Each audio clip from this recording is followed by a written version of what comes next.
Traveler from beyond this world, will you witness this tale unfold? Alice?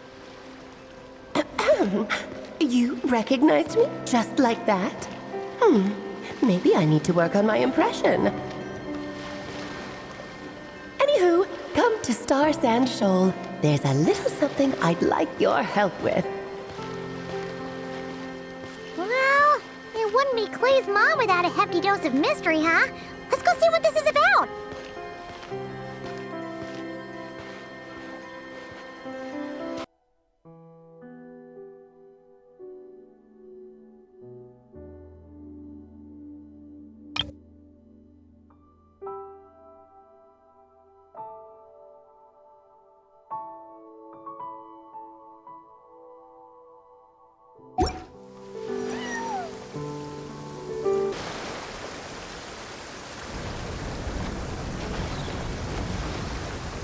Oh, it's Durin!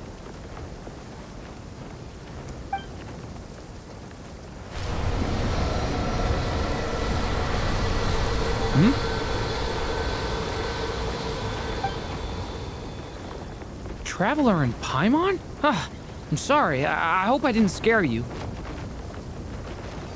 Oh, no, you didn't scare us. Just gave us a little surprise. Looks like you've gotten even more powerful now. I don't know. It just feels like it's gotten harder to control. I didn't mean to strike so hard. I'm so relieved you didn't get hurt. It's all good. We've had worse.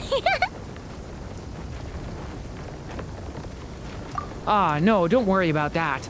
It's been very stable ever since I got this body. Albedo made sure of that. What you saw just now is something that only started happening recently. Maybe I'm still acclimating or something.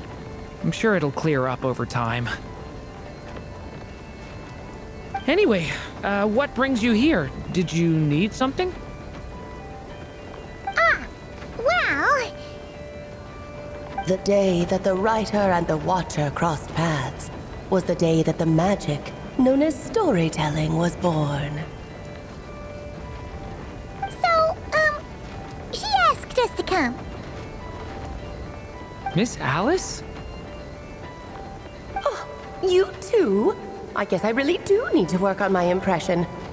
Well, never mind that. It's been too long, Mini Durin. And please, that's Aunt Alice to you.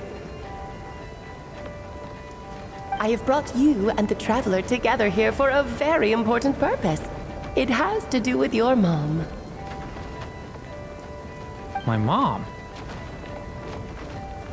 Indeed, fairy tale author extraordinaire, Anya Marie Andersdottir. See, I knew this would be right up your alley.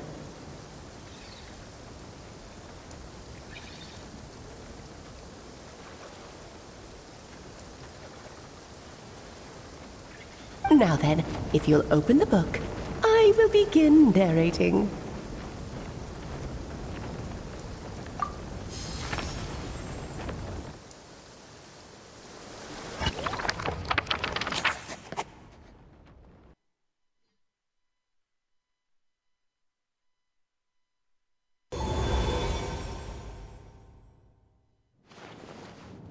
Whoa! What is this place? It reminds Paimon of Simulanka. The two are indeed similar. Both worlds were built using the same magic, after all.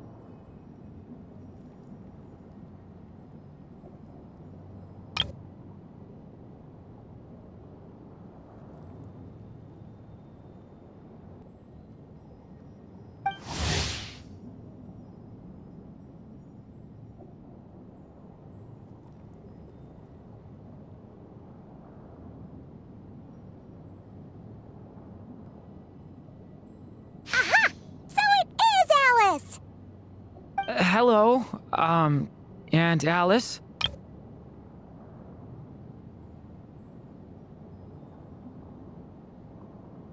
Oh, no need to be shy. Just think of me as one of your mother's dearest friends.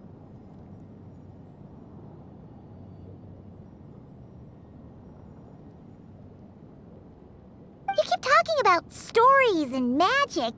What's this all about? Simulanka 2.0 or something? Certainly not. Simulanka was a peerless masterpiece. Without the original author, it would be impossible to create a sequel, even for me. But you are right about one thing. Just like last time, I want to show you a work of magic that has to do with storytelling. What's this?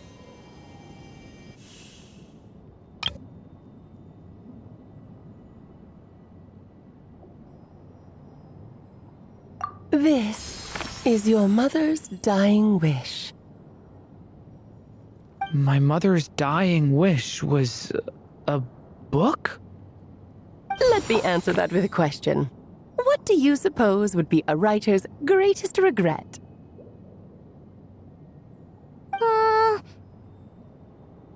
Have you ever read a book called The Little Witch and the Undying Fire?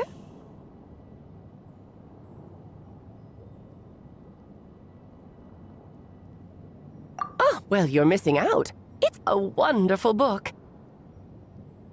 It began as a little game at our tea parties. Each of us took turns writing the next part of the story. I wrote the first volume, then the other mages took their turns. Em was tasked with writing the final volume and tying everything up. But by the time everyone had finished writing their parts, Em had passed away. Oh, it was a terrible shame. A true tragedy.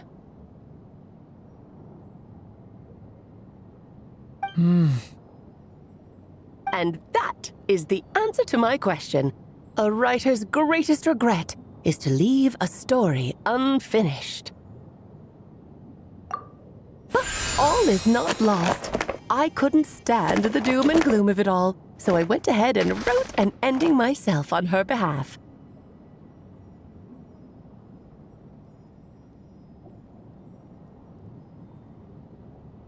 Then what's this book? This is the answer your mother gave to the same question. In her eyes, this was her greatest regret. She made me promise that I would bring it to you because she believed the only person who could resolve this regret is you.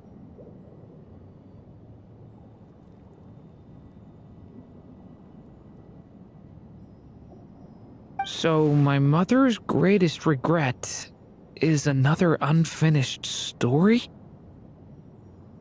You could say that.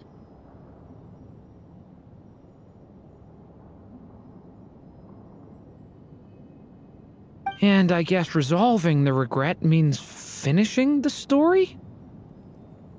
That's one way to put it.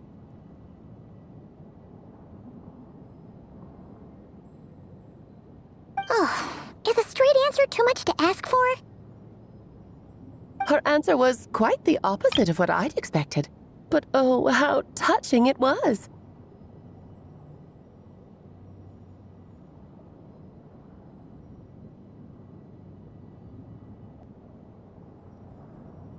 I'd love to tell you what she said, I really would.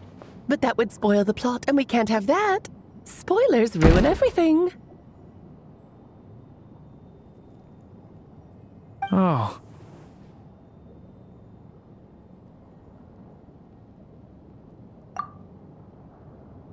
Just think of this task as giving a story a much-needed ending. All I ask is that you do your best.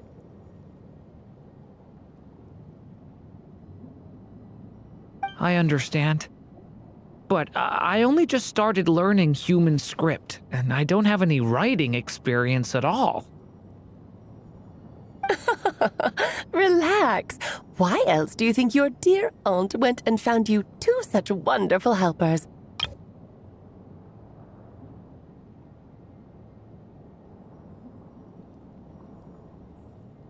With their experience, you'll have so many story ideas you won't know what to do with them. So don't be shy to ask lots of questions. Yeah. If it's to help help Durin fulfill his mother's dying wish, then we're in. Aunt Alice, could I ask, what kind of story was my mother hoping to write? I had a feeling this might come up, but that answer isn't mine to give. You'll have to find it yourself, here inside this book. Don't worry. We'll help you come up with loads of ideas. Yeah, let's find a nice spot where we can settle in and read through this thing. We could even get some snacks, too. Oh, the actual process might not be quite the walk in the park you're imagining, Paimon. Why's that? Because when Em created this book, she borrowed my magic. In other words, it's not a book you can just pick up and read. It's a magical book. Its chapters are scattered through memories of the past. Gather them all, and the book will show you its secrets. So, where are we supposed to find these memories? Em left a trail of clues for each unfinished chapter. Follow the hints, and you'll find them.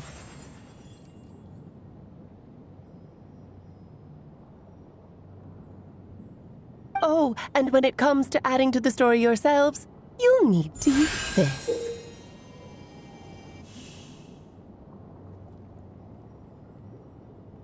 And this is... This, my dear little Paimon, is the ink Em left behind. Infused with a little of my own magic, of course. If you're planning on writing something inside the book, you'll need it. It's extremely precious, so be sure to use it sparingly. This is all that's left. So we need to search for the memories and keep an eye on how much ink we're using. Oh, it just had to be a wild goose chase, didn't it?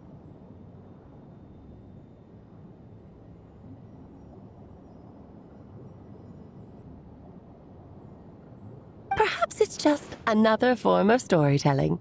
Em was ever so creative when it came to things like that. Just think of it as a little challenge your mom left behind. Who knows? There could even be a mysterious prize at the end of it all. I don't care about that.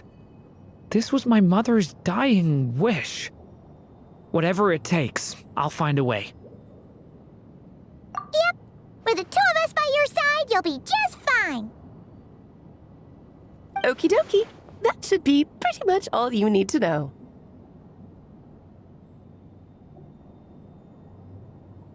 Oh, and once the story's complete, do let me have a little look-see, okay? I've read everything she ever wrote, so naturally, I can't miss this one.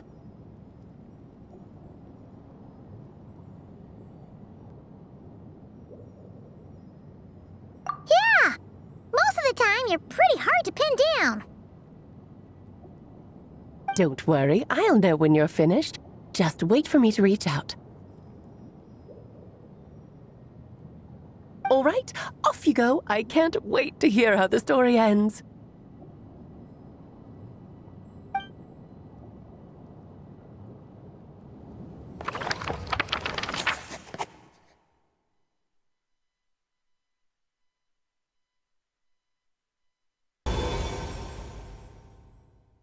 Oh, here we are again. Alice's magic really is incredible, huh?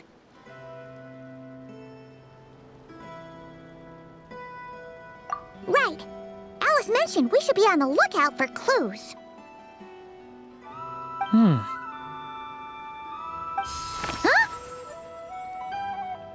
A corner of repose for countless tales, watched over by the honor of knights. A place for stories to sleep, perchance to dream of ancient cities and the epics of ages past. There, a witch once spent a sleepless night, and all to bring forth a story yet untold. Find the place I speak of, for it is where the seeds of this story lie. Was that a riddle? Where do you think this mysterious place could be? Hey, you might actually be onto something.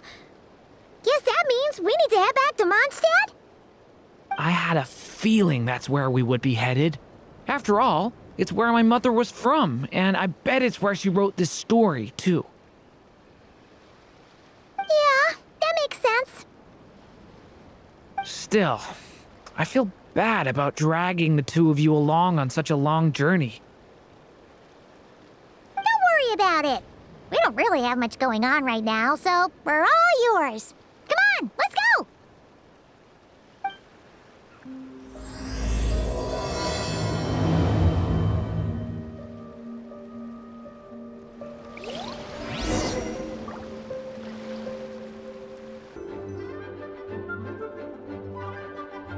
Back in the Mondstadt Library, huh? Talk about a trip down memory lane. So, we're supposed to find the seeds of the story, right? What do you think that means? Well, we're in a library, so it's gotta be books, right? But seriously, there's so many here. How are we supposed to know which ones we need? Making a racket in a library? You should know better than that. Lisa! Oh, sorry about that. Now, who do we have here? Ah, my golden-haired cutie. And my little horn cutie, too. Sorry, Miss Lisa.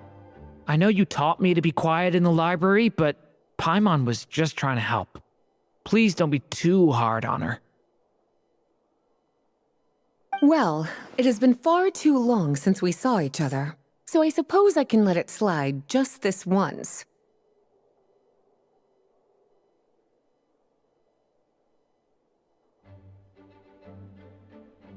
Back when he first arrived here, poor Jean wasn't sure what to do with him, so I stepped in to lend a hand.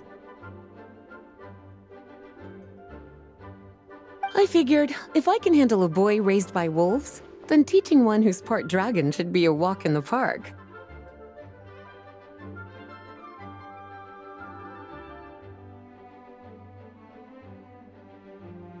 Nice! Sounds like Durin was welcomed with open arms. Why, of course. Now, let's save the reminiscing for another time. I'm sure you're here for a reason. Did you need to borrow some books? It's kind of hard to explain. Maybe you could take a look at this. Oh?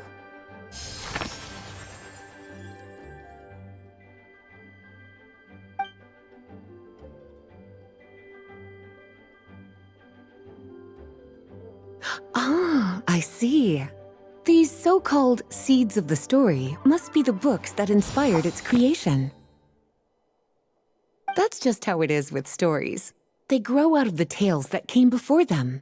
And that mage, I can almost picture her here, hundreds of years ago, scribbling away at one of these very desks.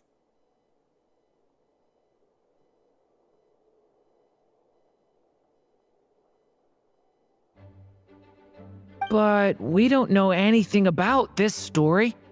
How are we supposed to figure out which books inspired it? As it happens, just before I found you here, I was looking into something rather peculiar. One of the knights reported seeing some books that weren't listed anywhere in our catalog.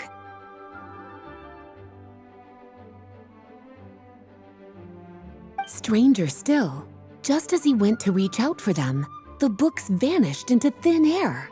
And then, a while later, while he was browsing through other shelves, there they were again. Seriously? That particular knight knows this library inside and out. I'd be very surprised if he was seeing things. Something tells me these might just be the magical books you're after. According to the report, there are 3 of these books in total. I'll be relying on you to track them down, cuties.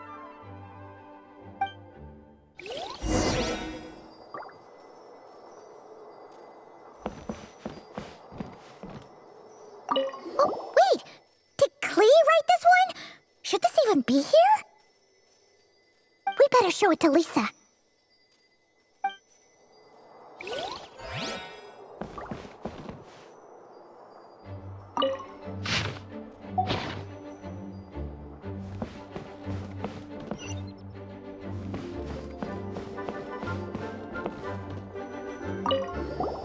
Kinda looks like a poetry collection.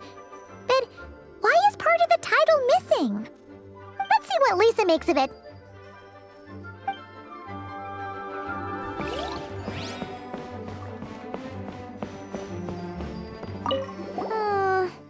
Let's hang on to this one for now. Could be one of the ones we're looking for. It's one of M's, after all.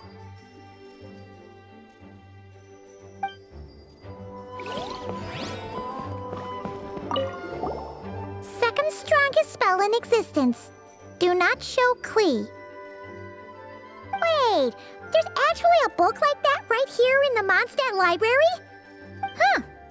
There's definitely something fishy about this one.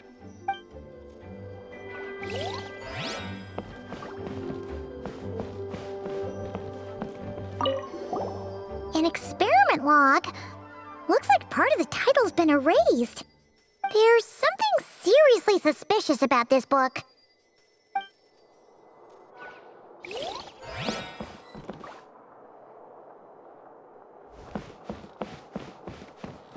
Please be quiet within the premises and refrain from making a racket.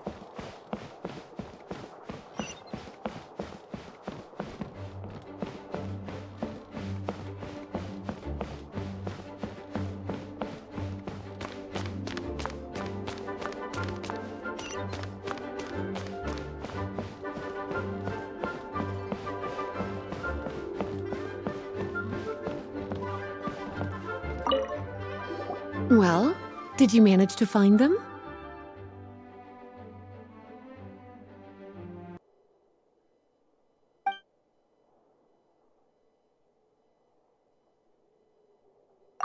Huh. This book definitely doesn't belong here. Yeah, we can tell just from reading the title. Albedo was the one who brought it in.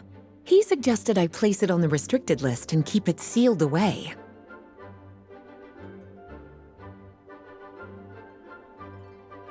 Why? He said it's full of forbidden alchemical formulas, some of which could even result in the creation of dangerous monsters. Apparently, the danger it posed was so great, he didn't even feel like it was safe to carry around or keep it in his workshop. Really? Definitely sounds like it shouldn't be here then. Still, if that mage read this book too, it must have been written a lot earlier than I'd imagined.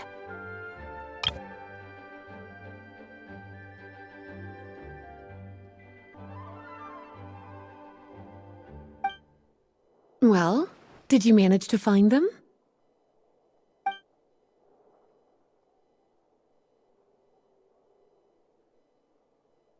Truly extraordinary, and certainly not the kind of thing that should be just lying around. In fact, Miss Alice gave strict instructions about it. So, it's some kind of book of spells? Paimon's guessing magic this powerful should be kept a secret. It's true. This book does contain one of Miss Alice's spells. But honestly, virtually no one could actually pull it off, even if they tried. The only reason it's even meant to be in the restricted section is because we can't let Klee get her hands on it. After Klee was born, Miss Alice advised us to seal it away. She even added that little subtitle herself. So, it's to keep it away from Klee, huh? Does that mean she could use it to cause even more mayhem than she already does with Jumpy Dumpty? No, that's not it. As Miss Alice herself put it, letting Klee see it too early would spoil the surprise.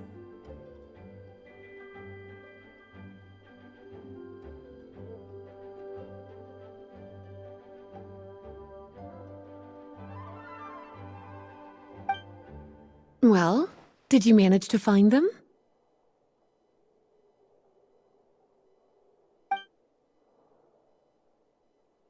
Yes, this is a restricted book, all right. It certainly isn't supposed to be here. Huh. But it looks like a regular poetry collection. How did it end up being classified as a restricted book? The issue lies with one of the poems inside. You've heard of the great battle that took place on Dragonspine, yes? 500 years ago, during the cataclysm in Conria, an evil dragon descended upon Mondstadt. A fierce battle with Dvalin ensued, but in the end, the evil dragon fell, and Dragonspine became its resting place.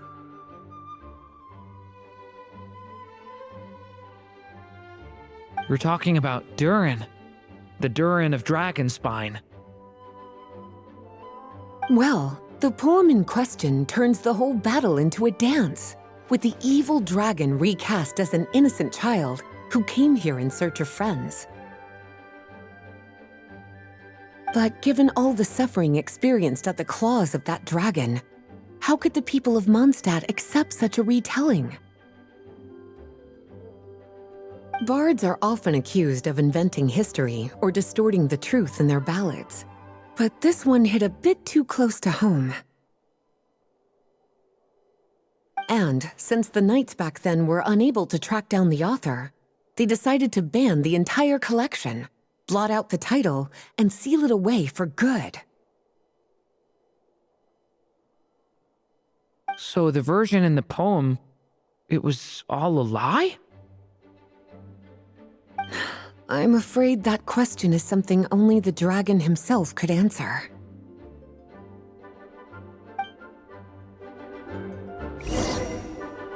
Well, would you look at that? Seems like these are the little troublemakers you're after. And all three just so happen to be forbidden texts. What kind of story requires reference material like that, I wonder? Forbidden texts? You know, the first time you mentioned that the library had a restricted section, I thought you were just trying to scare us. Are you saying it actually exists? Not really something you should be poking your little nose into, is it, cutie? Sorry. Seeing as it was Miss Alice who asked you to look for these books, I won't question the matter. But they'll need to be sealed away again once you're done, so don't forget to return them. Don't worry, Miss Lisa. I won't forget. Well then, that's all from me. After all that hard work, I think I've earned myself a nice cup of tea.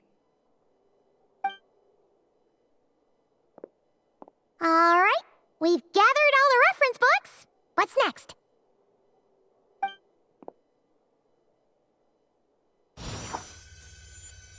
Wait, look!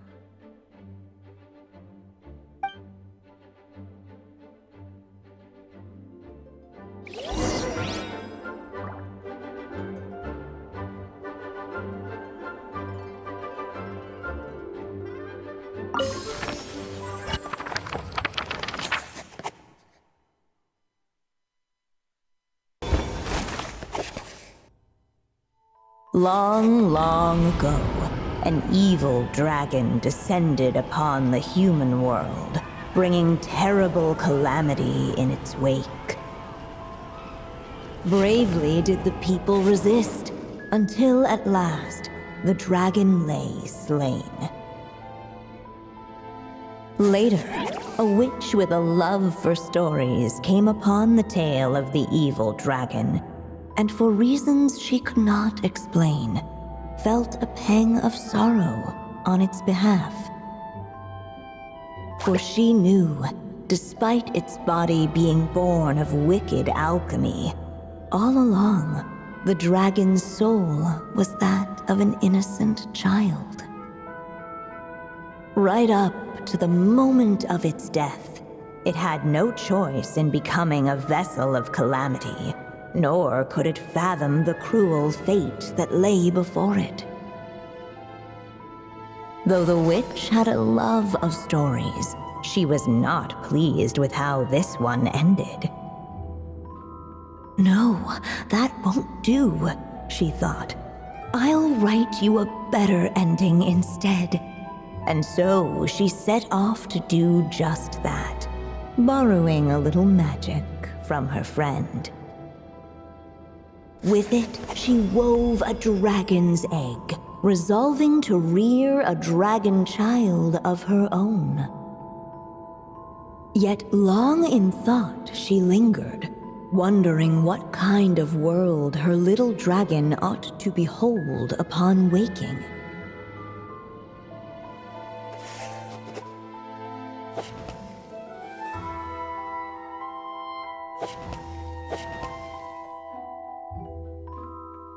At last, she made her mind up, adorning the cradle with a wisp of woodland air.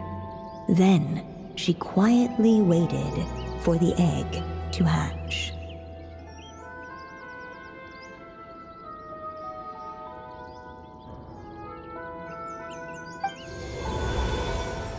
Whoa! We're actually inside the story! This must be Aunt Alice's magic.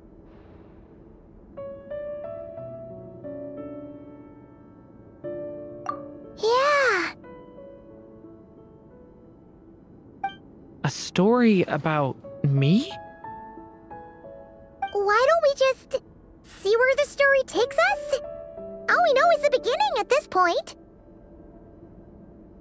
Okay.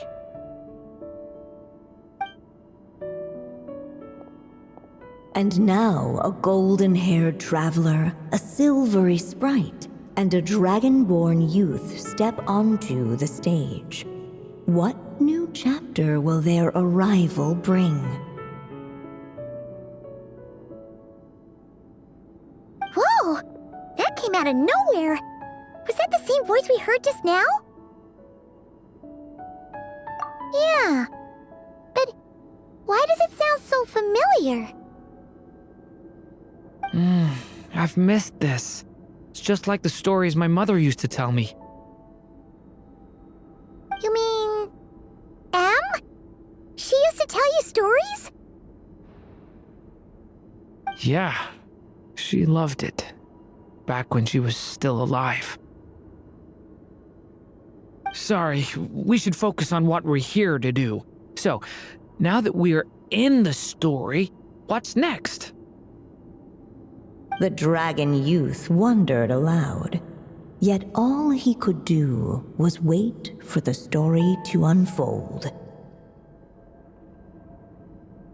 Of course, there's something to be said for helping it along. Perhaps a little exploration could prove fruitful. Oh! Is that a hint? Yeah, I agree.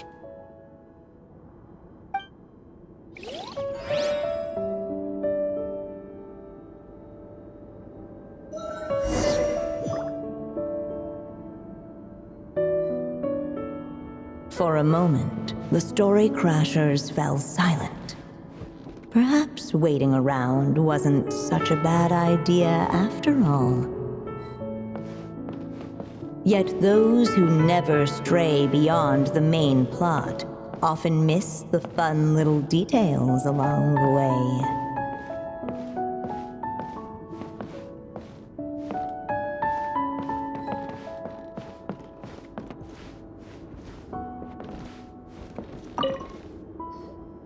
Look at all these books! Guessing the witch did a lot of reading while she was waiting for the egg to hatch. It just so happened a dragon egg wasn't the only thing she was incubating here. Where else might a story be born, if not among books? Oh!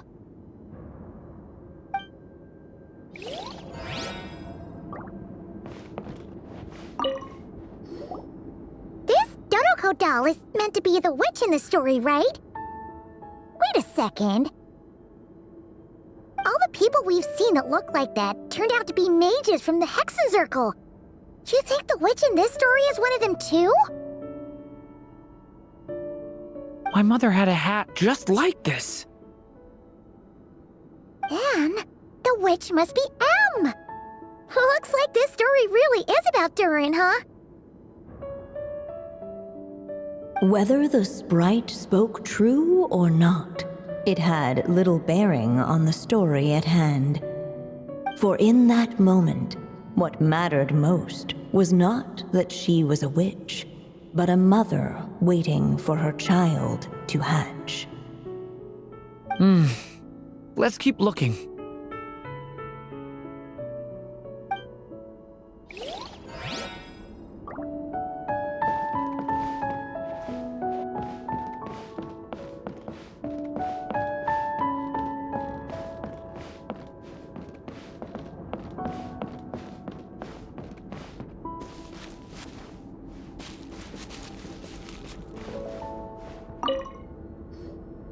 This must be the dragon egg, right? Looks like it's gonna hatch any moment now. So we've got a dragon egg about to hatch, a witch who loves stories, and that evil dragon we heard about at the beginning. Yep, it all adds up. This is my story, isn't it? Okay, so how are we supposed to help the story along? It feels like all we can do right now is wait. Apparently, it hadn't dawned on the group to look for a way to help the egg hatch faster.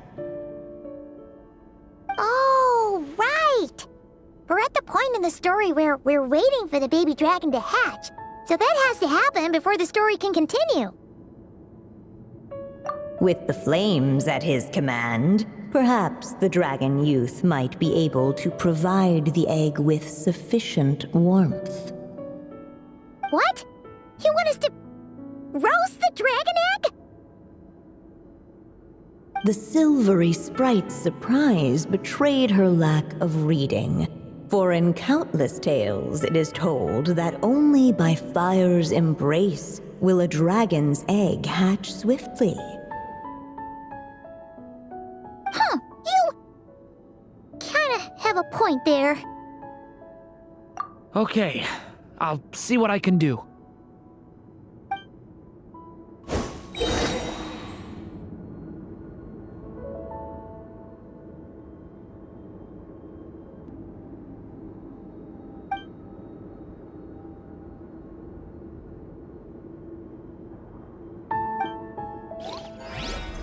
I still have so much to learn about human interactions, like where should I put my hands when I'm nervous? I just really want to... Thunder! The abyss is burning shadow! Clearly, both the golden-haired traveler and the dragon youth were eagerly awaiting the little dragon's birth, though perhaps their longing burned a little too brightly. Still, such fiery anticipation might itself become a blessing.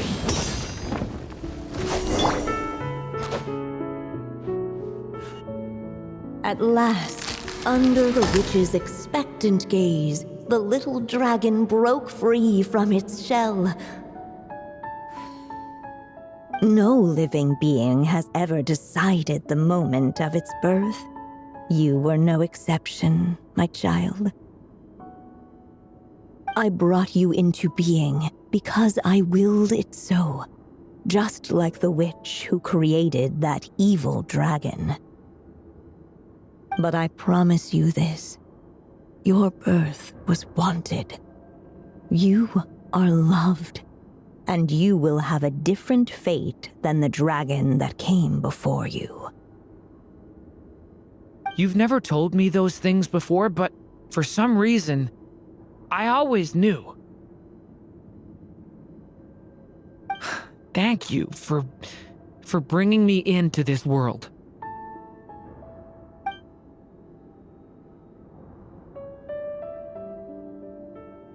The waiting witch did not feel lonely, for she had 3 visitors by her side. Together, they beheld the hatchling's first breath of life. Holding her dragon child close, the witch promised him a life unlike that of the evil dragon.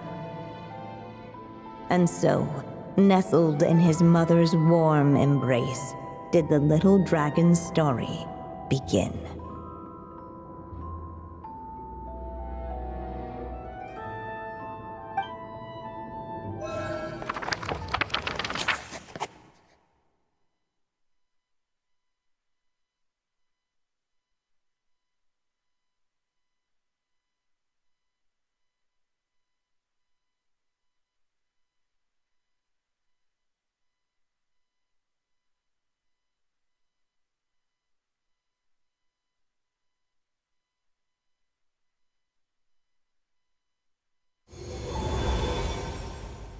Wait, isn't this Mondstadt?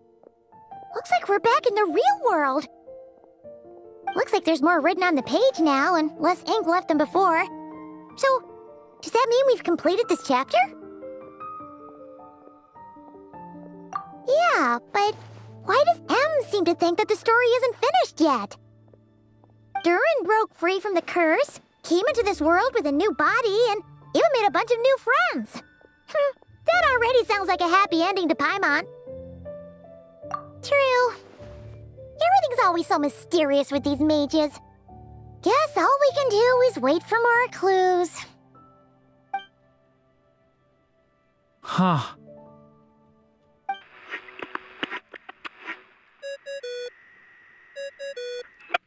Is this thing on?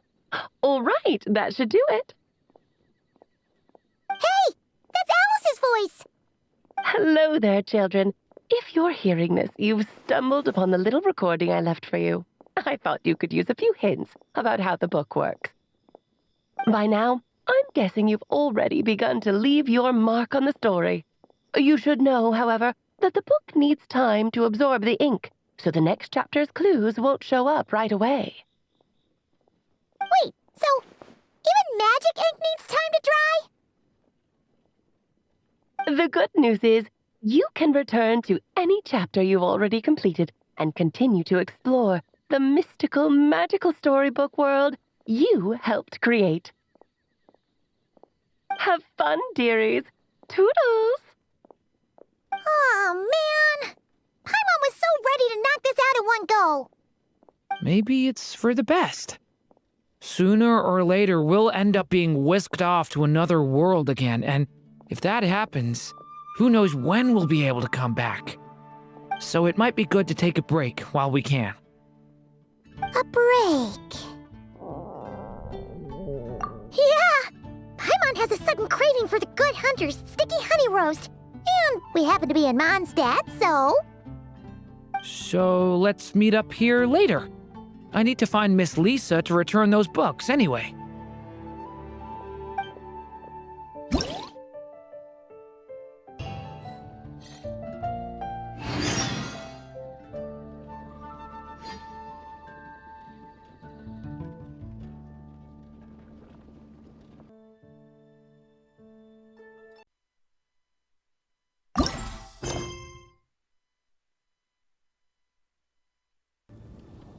Hey, Durin! Any more clues for us? We're all set for the next chapter. Yeah, I was just about to come find you. Let's see what it says. Now sprout to life the story's seeds, stirred by wind-born melodies. Then on that breeze the music leaves, fading into distant memories. Seek the place where wind and tale entwine, and once there, make 3 riddles into verse, and 3 melodies into song. For in poetry and song will this story start to blossom.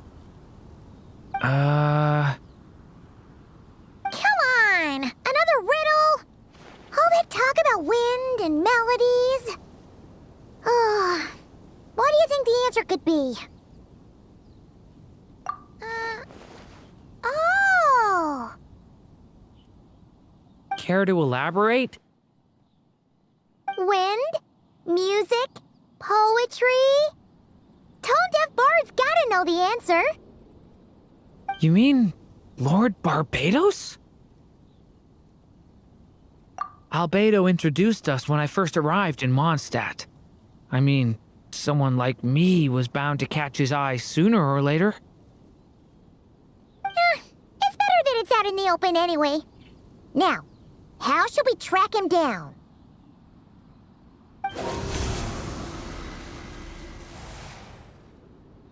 I'm pretty sure he's already caught wind of what's going on here. Why don't we just see where the wind takes us? Right. He definitely makes it easy to forget he's a real god sometimes.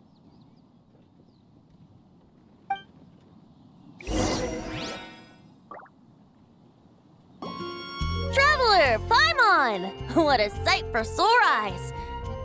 And the little dragon from the fairy tale world. I heard your voices calling out to me on the wind. Something about needing help with a riddle? Sorry to disturb you, Lord Barbados. Disturb me? Not at all! To tell you the truth, I'm just as curious about this riddle as you are. Let me take a look.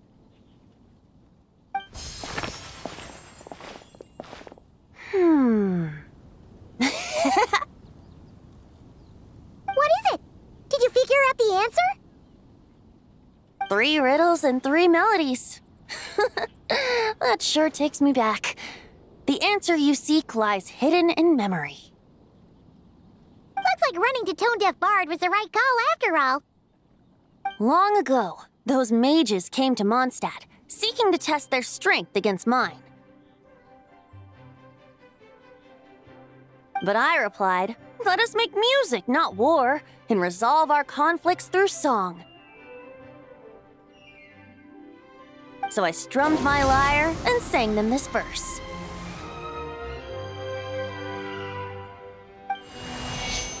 Oh wind, welcome now, my guests. Pass through verdant leaves unseen, where shape your formless self may take, and offer up a graceful scene, a fleeting gift for welcome's sake. Leap at the edge of a sea of clouds, where land meets sky and sky meets ground. There frighten off the noisy crowds and bring my guests a calm profound. Fly beneath the stars up high, where mortal noise is swept aside, that my dear guests with starry eyes may share the dreams they hold inside. Now go to where I vowed to keep a quiet spot for them to sleep. No clash, no contest bars the way, just tea and mirth to fill the day. There you have it, the 3 melodies. As for the answers to those 3 riddles, I trust you can guess them by now. The woods, the edge of a cliff, and the sky? Correct! Funnily enough, your mother was also the first to solve it, all that time ago. There must be some kind of special rapport between those who write stories and those who sing them. The woods, a cliff, and the sky. Oh! So that's where it is! I suppose the spot that answer points to is where you're headed next. You should know, after solving my riddle, the mages even accepted my proposal and made that location their official meeting spot. And going by what your book is suggesting, once you found it, you might want to try playing the melody I just shared with you. Guess you can be pretty reliable when it counts, huh, Great Animal Archon? Thanks for the help, Lord Barbados. Still got questions for me, huh? Yeah, you must have read countless tales in your time, being a wandering bard and all. In your experience, why might an author consider a story unfinished? Unfinished? Well, I guess if there's something left to accomplish in the story, or, if the last line goes, "To be continued." Huh? Wow, your helpfulness lasted for like 1 second. In all seriousness, I would think the answer to that question lies in your mother's story itself. It's not my place to pry any further.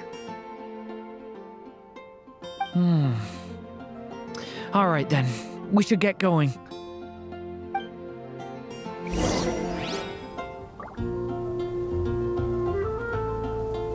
I wonder when their next meeting will be.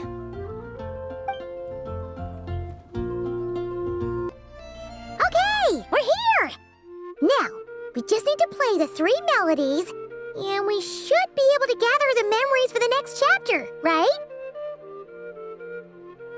A musical performance? Out of all the things Miss Lisa has taught me, that's the one I'm worst at.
Even a war that shook the world could not halt the witches' gatherings.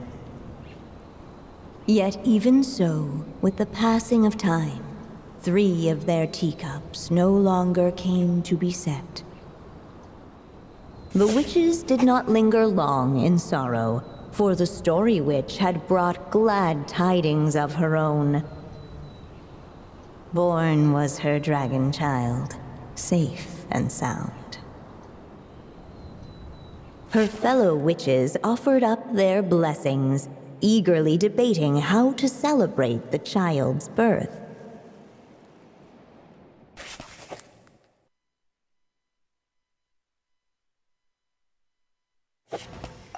In the end, they settled on the most vibrant balloons they could find. After all, what could be more joyous than the arrival of new life? And so, the witches' gathering turned into a birthday celebration.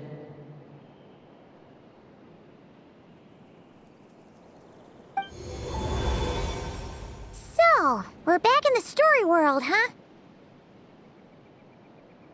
As if from nowhere, new guests appeared at the witches' table.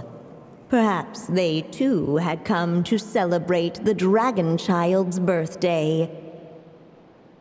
Yet while everyone else was busy thinking about what kind of gift to offer, these three seemed to have come empty-handed. Hardly the recipe for a warm welcome to a birthday party, now is it? A gift? Hey, what's this all about? We only just found out this was a party. While the guests voiced their complaints and grievances, perhaps they should have been wondering what kind of gift to give instead. So, we need to bring a gift to advance the story? Ah, but where are we supposed to get something like that?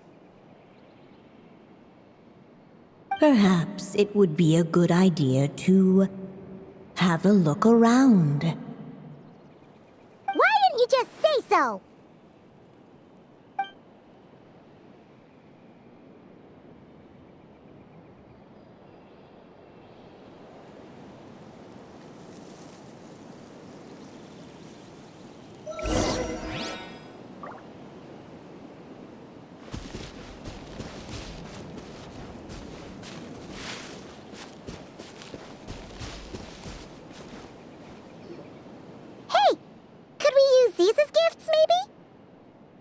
At last, the guests found something to give the dragon child. Guess that's a yes then. Which one should we go for? Still, the guests wondered what kind of gift might the little dragon really want. Should they put a warrior's sword in his hand and send him out on an unstoppable quest to save the world? Or perhaps a wandering hero's slingshot and the promise of a life of endless, uncharted adventure. Or maybe even a scholar's tome and the chance to take on all the world's unsolved mysteries. Okay. Wow. That's a lot of pressure all of a sudden. Oh yeah! Technically, we're actually picking a gift for you, so which one would you prefer? You want me to choose? Wow, this feels kinda special. How come? For as long as I can remember, I've spent most of my time living in the stories my mother created.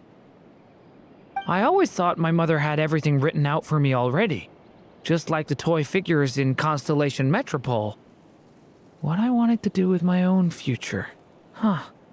That's something I've never really thought about. What did I want back then? Ah. This is the first time I've ever asked myself that question. Sounds like this is the perfect opportunity to answer it then. It's been a while since you left Simulanka, and after everything that's happened, it might be about time to start thinking about your future. Then let me give it some thought.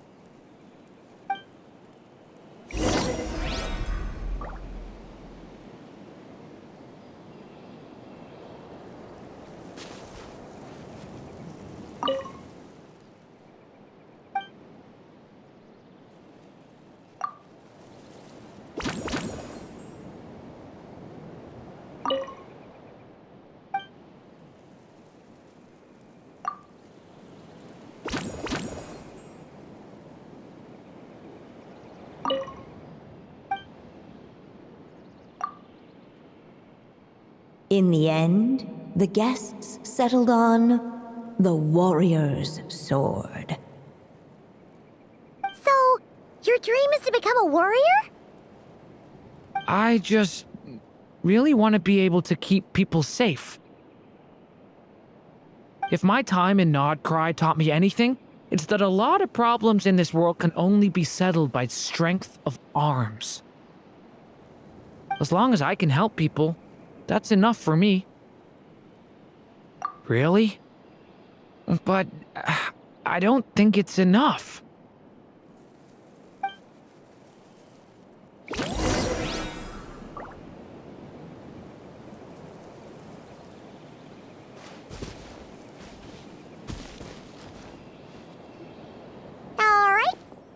let us in now that we've got a gift, right? Hello there. Brought a gift this time? The newly arrived guest presented his gift, wishing the little dragon a future as an indomitable warrior. Accepting the guest's blessing, the Story Witch invited him and his friends to take their place around the table. Finally, she could introduce them all to her dragon child, telling all in attendance about the moment of his hatching, and of course, the name he'd been given.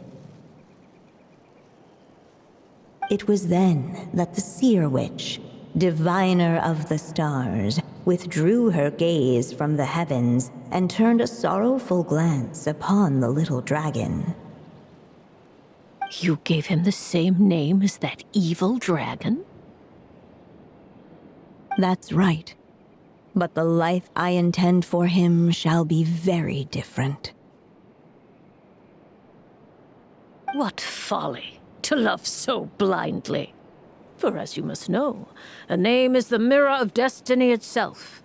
He who bears an evil dragon's name must also inherit the fate of its previous owner. His fate has been foretold. Then I'll rewrite it. The witches at the table fell silent, for they knew the Seer Witch's words had never once proven wrong. Yet, just as clearly, they recognized the Story Witch's resolve, for there is scarce a force in this world more fearsome than a mother's love. At last, the Merry Witch stepped forward, dispelling the uneasy silence. So be it. Then we'll all lend a hand. Together, we shall rewrite this child's fate. You mean to defy one of the fundamental rules of this world? I refuse to be shackled by such rules. Besides, this is a witches' gathering, is it not? What could be more fitting a subject for this occasion than to defy them?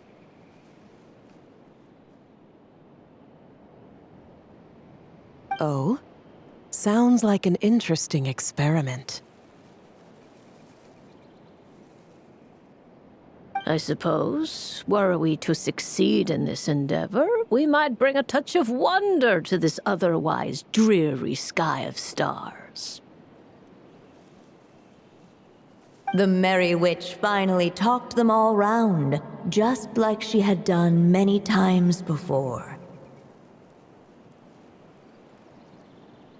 Warm and strong as the sun she was, so much so, in fact, that those who her light shined down upon had no choice but to bask in it.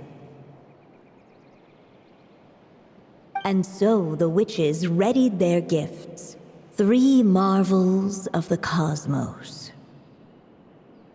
For this child, I shall decipher the ravings of the heavens and lay bare before him the trickery of fate.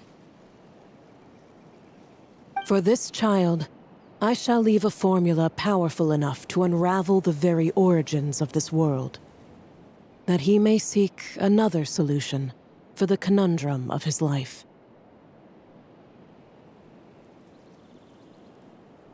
For this child, I shall call upon wondrous magic to make possible his impossible wish. All the Story Witch had was the pen in her hand, yet with the love that flowed from it, she resolved to bring forth a marvel of her own. For this child, I shall leave behind the last story I will ever write, and with it, a path to an ending yet untold. With the witch's blessings given and received, the little dragon's fate at last began to turn. In the midst of the dragon child's birthday celebration, the Seer Witch proclaimed her prophecy. The child had been given the evil dragon's name, and with it, the burden of its fate. But hearing this, the story witch vowed to rewrite it all, for such was her love and resolve. And so the other witches offered their gifts in turn, marvels as rare as any in the cosmos. Together, they sought to test one of the fundamental laws of this world, in part to support a mother's love, and in part to sate their own curiosity. Oh, and I almost forgot. Our new guests came bearing blessings of their own. Who knows? Perhaps this extra bit of courage might be all the little dragon needs to change his fate.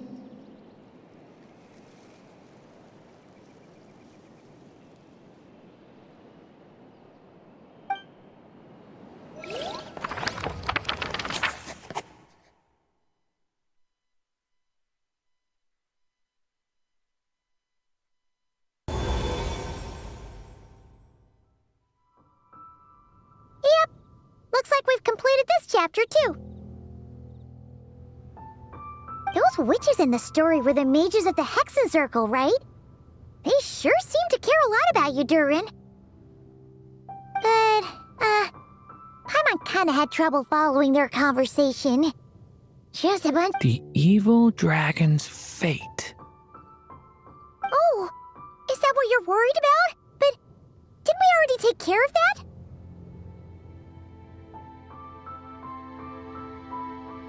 Ah, the mages must have had a hand in that, too.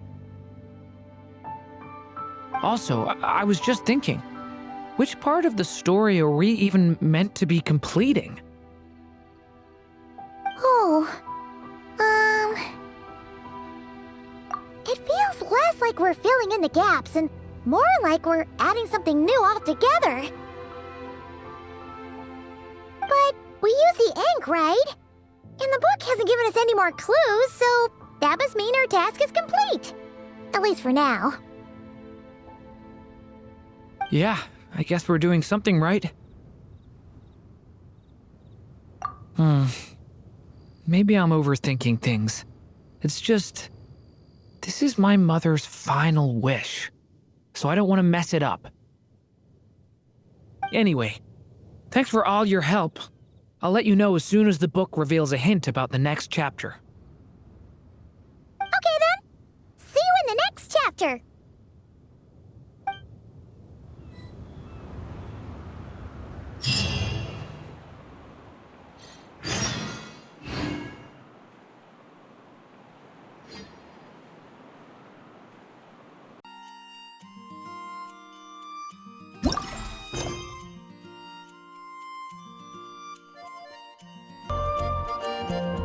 Some say the god of fate calls the outcome of every dice roll before it's even made. And that's why the secret to winning a lot of games is having that god on your side. Your luck is amazing, Kaya. Your turn. Give it another shot.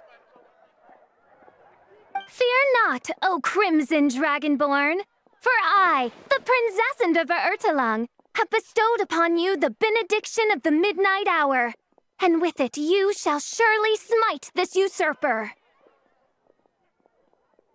Mein Fräulein means to say she's rooting for you in secret.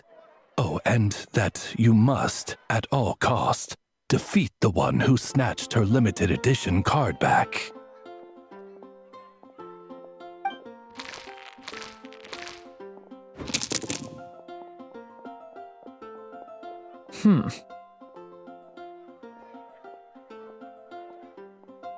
I'm not too sure if that counts as good luck or bad.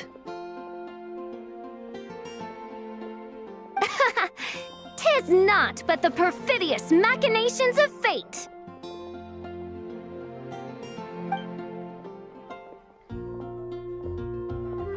Hey, everyone! Honorary Knight and Paimon! You're back! It's good to see you, Honorary Knight.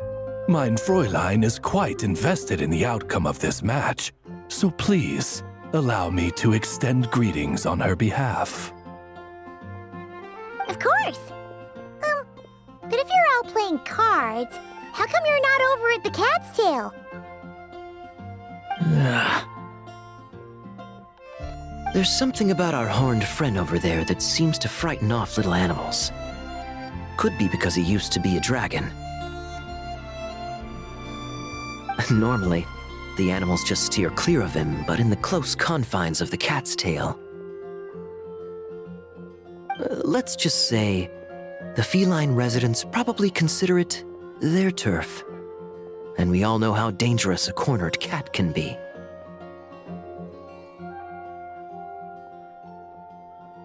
I just wanted to borrow one of their nests for a nap. One of their nests?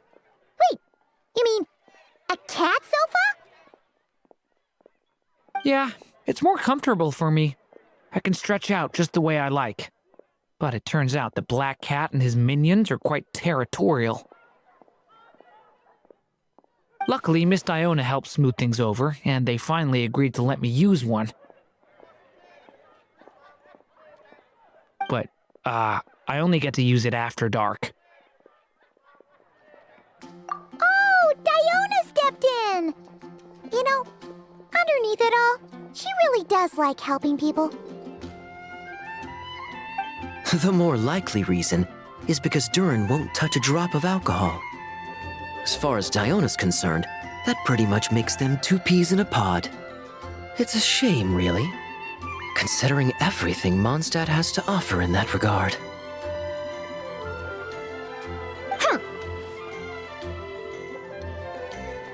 Mondstadt's alcoholic drinks are a bit too much for me to handle right now. But maybe someday. There's no need to force it. Who says you have to drink just because you're in Mondstadt? Yeah, it's just, I'd really like to make some more friends, so I need to learn how humans socialize. I guess alcohol is usually involved, though. But that's why I started learning how to play Genius Invocation TCG. It's also a kind of social activity, but it doesn't involve drinking. And I've been lucky enough to receive the guidance of the Prinzessin de Verurteilung herself. Exactly! Who needs alcohol when you can make friends playing card games? Speaking of which, need any tips from the master over here? You'll wipe the floor with that opponent of yours. Paimon guarantees it. Unfortunately, with the luck he's having, not even that legendary card master from Sumeru could turn things around at this point. Yeah, that last roll wasn't great. But who knows? Maybe you'll have better luck next time? He keeps getting the exact same roll over and over. This is the third time already. If there really is a god of fate, they could have cut this kid a bit of slack. Like, I don't know, make it possible for him to roll at least one other side of the dice? I think I've lost. Must even a dragonborn, sanctified by the power of benediction, succumb to fate's insidious snares? Don't be sad, Durin. You'll definitely win the next round. You can even borrow Dodoko if you want. Mom says she brings good luck. Thanks, Klee, but there's something more important I need to take care of now. Oh, okay. So, the book's given us another hint, right? Yep, and I think I've guessed where we're headed this time. Come on, follow me.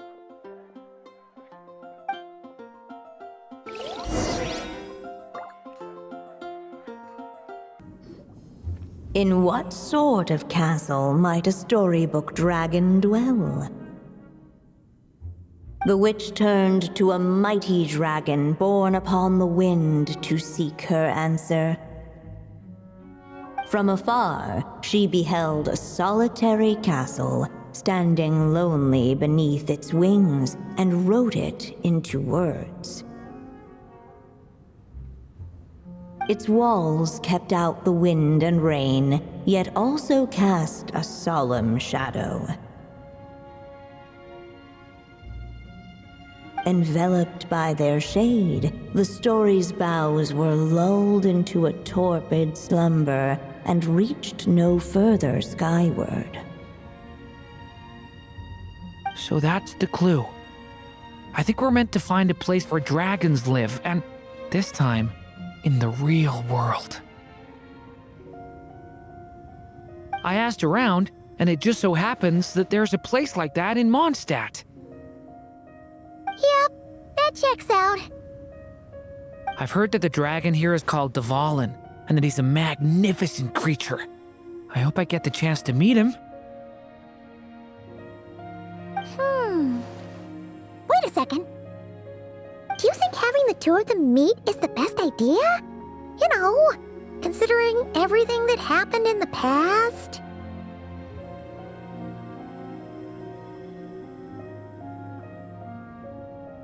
How would we even explain everything to him? Well, if we do run into Dvalin, it should turn out okay with us there at least. Is something wrong? Nope. Let's go!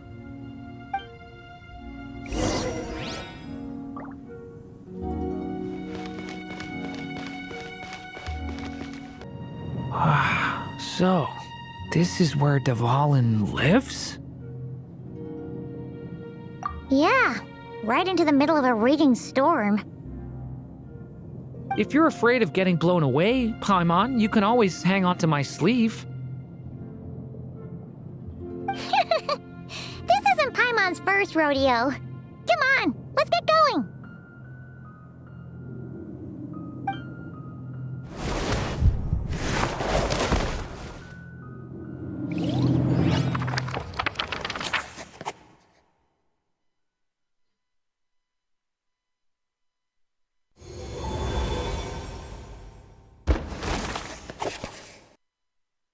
The little dragon grew with each passing day, and the story witch, who loved him dearly, built him a big, beautiful castle. Yet in the end, she herself succumbed to time's merciless march, setting forth on a journey to a place beyond even the stars. All of a sudden, the little dragon found himself alone. He tried leaving the castle to make some new friends. But already he had grown the claws and scales of an evil dragon, just as the prophecy had foretold. Afraid he might hurt someone, the gentle little dragon hid within the castle his mother had built, and came forth no more.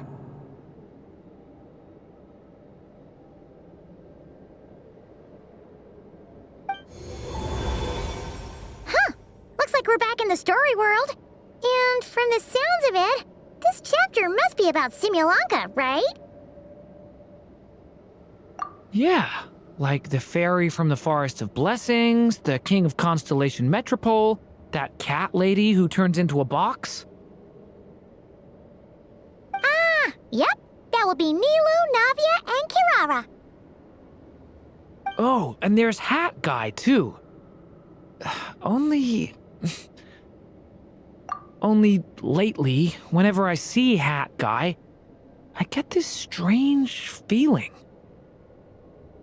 What kind of feeling? It's like there's something on his mind. He hasn't told me what it is, but I can sense it all the same. Well, he's always been kind of broody.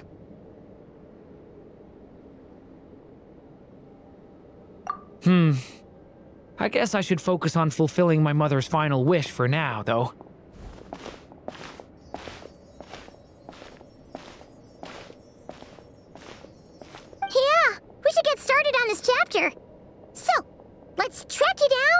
you from fate's curse once again! That day, a small band of adventurers suddenly arrived beneath the castle walls. They promised to help the little dragon cast off the curse of fate. Yet as they stood beneath the castle walls, it appeared they had no idea how to even begin. Hey! Instead of making fun of us, how about giving us a hint? The little dragon had shut himself inside the tall tower at the castle's center. Anyone who wished to reach him must traverse the barriers that wall off his heart, for there is no other way. Looks like we're in for another long one. Let me try something. Ooh, do you have an idea? If that little dragon in the tower used to be me, then surely I'd know how he shuts people out better than anyone. Come on, follow me.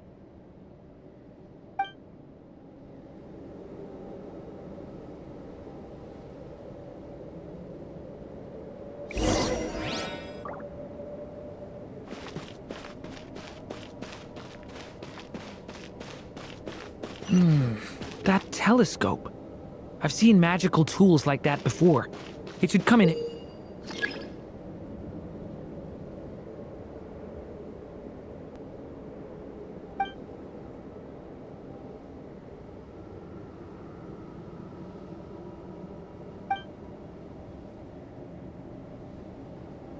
Andy.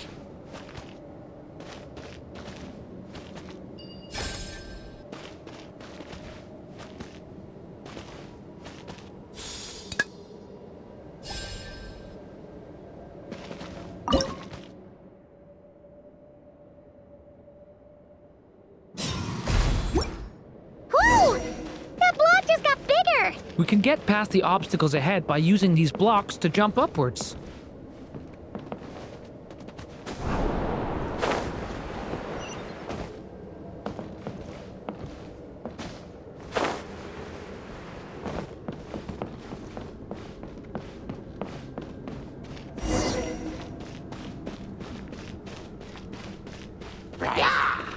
Leave it to me!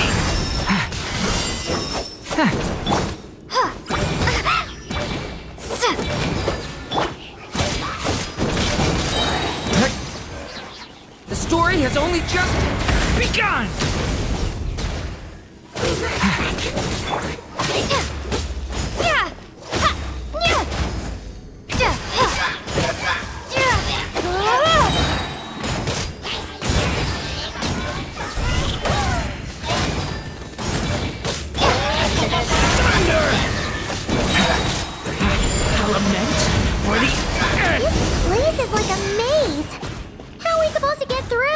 We'll just have to check each spot.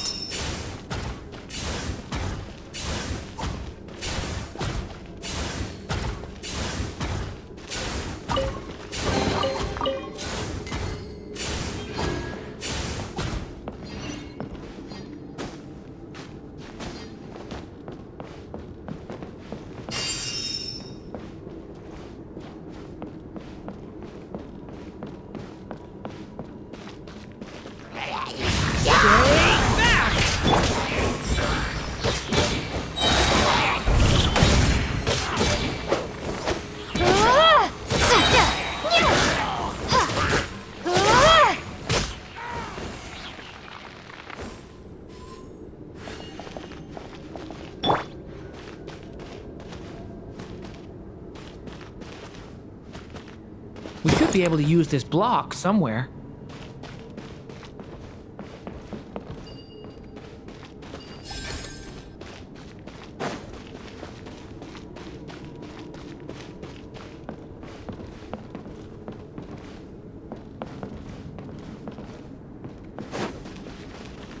Looks like this telescope is missing some blocks. Oh.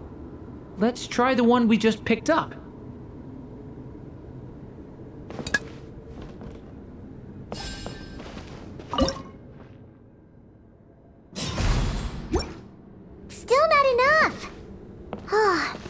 we'll have to keep searching.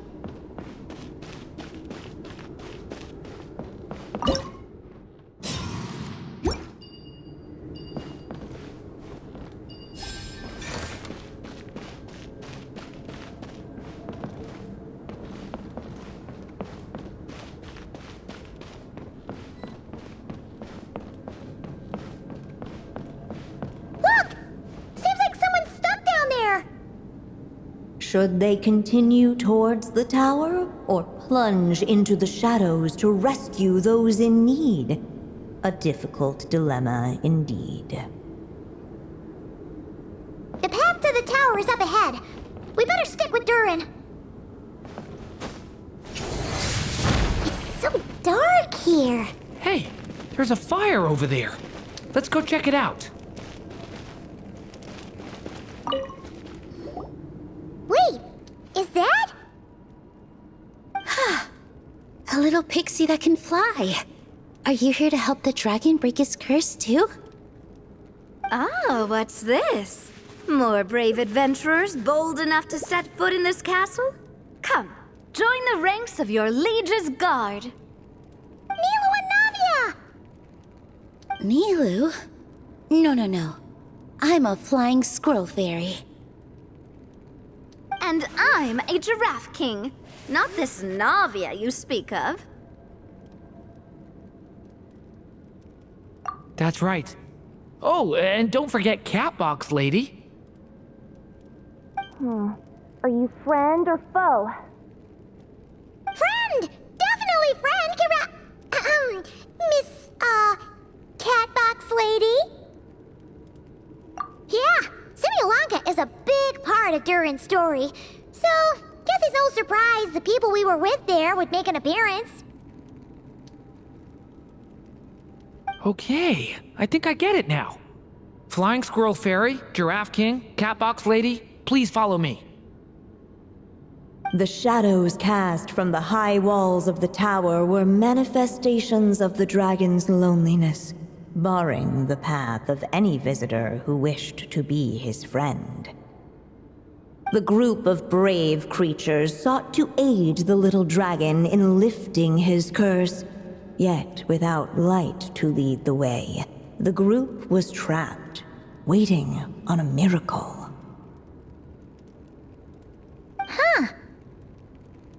These shadows are blocking our path. It seems like the little dragon is afraid to meet us. If only we had more firelight. But you three don't seem to fear these shadows. Why? Because I carry more than enough firelight for all of us. Besides, even though we're here to complete the story, who says it can't look a little different this time? Before I met you all, I was so sure I'd never make a single friend. I pushed away anyone who tried to get close, until some kind of miracle brought you to me. This time, allow me to return the favor. I'm not sure I followed all that, but you want to help the little dragon break his curse too, right? Yes, so please, come with me.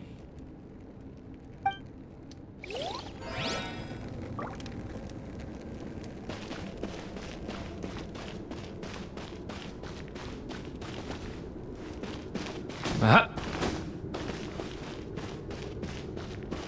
Huh? Huh?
story, Dragon. Just calm down. Stay back! I don't want to hurt you. Loneliness and fear had built a cage around his heart, shutting out all who would look upon him. And thus, all the adventurers could see was his shadow. Don't worry, we can help you. Don't come any closer! And that was the last the little dragon spoke. Oh, how are we supposed to persuade him if he won't even talk to us? If you can still hear me, please listen to what I have to say. Your claws and scales aren't some kind of inescapable curse, you know? You'll overcome it one day and make lots of new friends. I'm sure you think I'm lying. After all, no matter how many times you've tried to break it, nothing's ever worked. But this time is different. I brought your friends here to see you. Oh, what did you say? Hi, little dragon. I'm the Flying Squirrel Fairy, and I'm here to help you lift your curse. Will you talk to me? And I'm the Giraffe King. Don't be afraid, little one. We're not afraid of you. I'm just a cat in a box, but I'd very much like to be your friend too. These are my friends? Yeah, they're your friends in the future you've been trying to avoid. I can promise you that. They're reaching out, so you just have to ask yourself one question. Do you accept?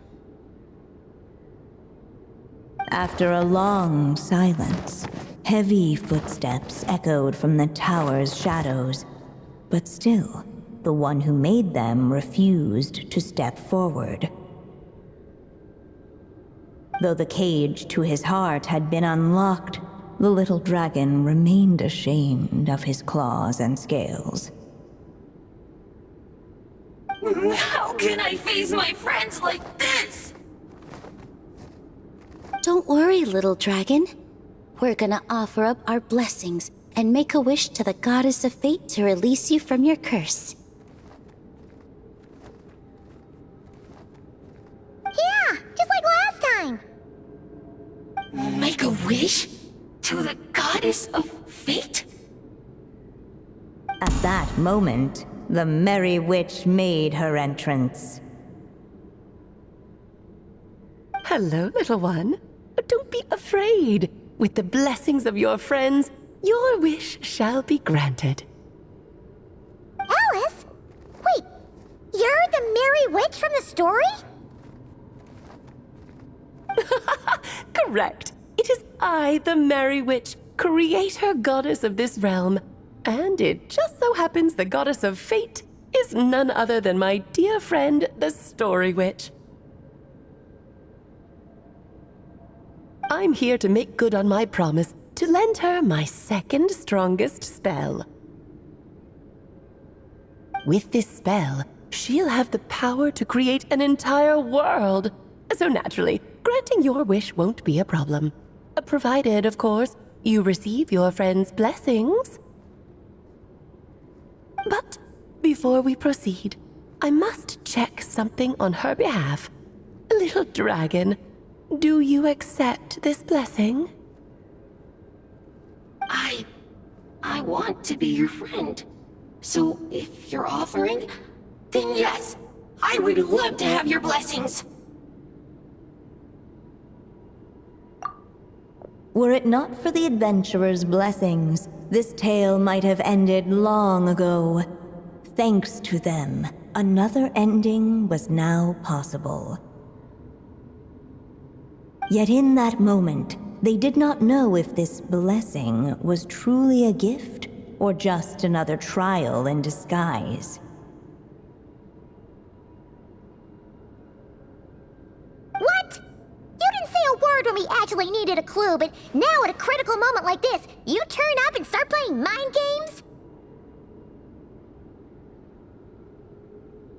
Another trial. Ha, that actually sounds about right. Be it the fictional problems of Simulanka or unavoidable conflicts in the real world, if you think about it, that's what they've been all along. But if it wasn't for those trials, I never would have met any of you. So, despite all that, I'd still like to give my blessings. That's the spirit! Come on, Durin! Let's help you make your wish come true again! On behalf of both my past and present selves, thank you, my friends. Fortunately, a brave band of adventurers heard tell of the little dragon's story. Determined to lift his curse, they fought their way through countless trials. To help him, they offered up their blessings and made a wish to the goddess of fate. At last, their wish was granted. Shaking off his scales, the little dragon stepped out of the tower's gloom. But his time in the world beyond the castle would soon teach him this gift would bring blessings and trials of its own.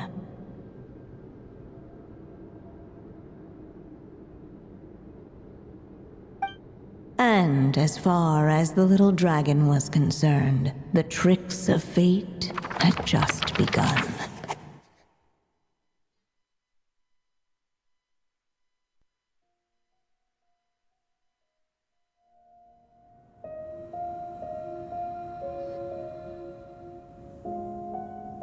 So, Durin's wish came true, just like it did before. If this story was written by my mother, then surely that was the last chapter we just completed. Oh yeah! So, in other words, we finished it! Looks like that's a wrap on Alice's task, and there's even some ink to spare. Guess we'll have to wait for her to make contact, like she said. So, my mother's final story has finally come to a close. Sounds like you're a little sad to see it end. Back when I was still living in Simulanka, I was always under the illusion that my mother had never truly left. Every day I spent immersed in that world. It felt like she was right there by my side, still reading me bedtime stories. But now... Durin. That's right! And you've got so many other friends waiting for you back in Mondstadt! Yeah. Speaking of which, after all that flying around, Paimon's starting to feel hungry again. So, why don't we head back to Mondstadt? Perfect excuse for a big meal with the rest of the gang. Now that you've fulfilled your mom's final wish, a little celebration seems in order, right? It's just a pity we never got to see that big, beautiful dragon. You were really looking forward to meeting him, huh? He might not be here all the time, but Paimon's sure you'll get a chance at some point. Alright, no worries. Anyway, since this feast is to celebrate me fulfilling my mother's final wish, I guess it should be my little treat. Pretty sure that's how humans do it, right? Nuh-uh. This one's on the Traveler and Paimon. Celebrating each other's achievements is what friends are for. Honestly, when it comes to who treats who, human rules are so complicated. See? He wants to be friends with you too.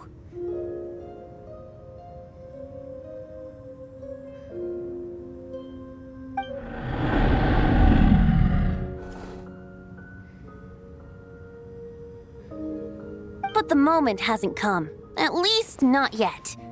In any case, the story should have a...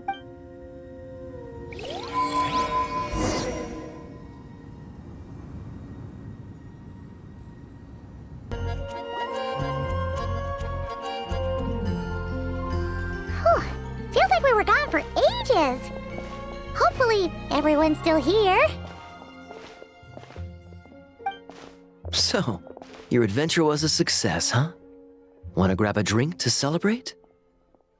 Absolutely not. No booze allowed.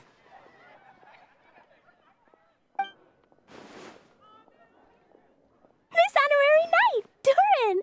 I want to hear all about your big adventure.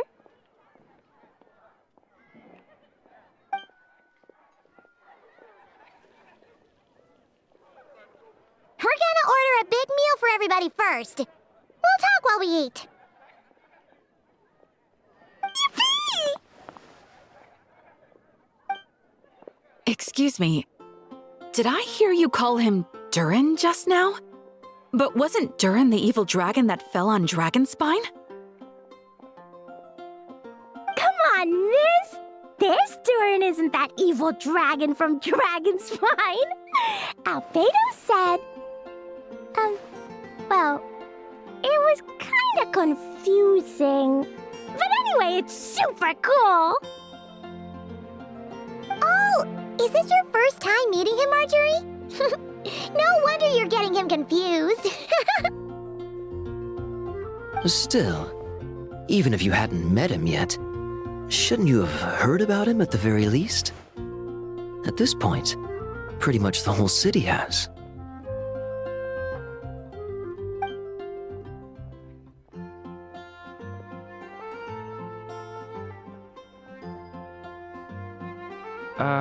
Why is everyone... So, what exactly is his connection with the evil dragon? Wait, but those horns on his head... Surely he's not a... Did everyone just forget about Durin?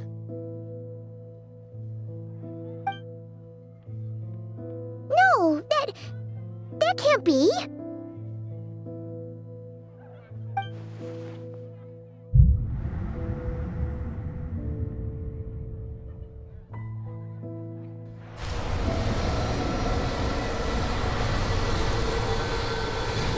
The tricks of fate had just begun.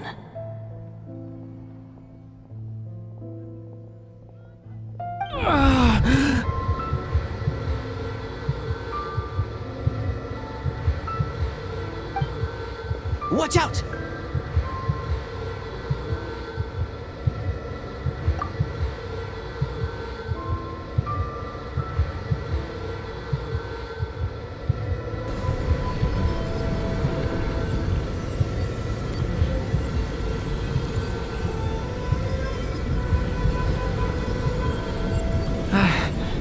No one got hurt. Did they? Durin! Durin!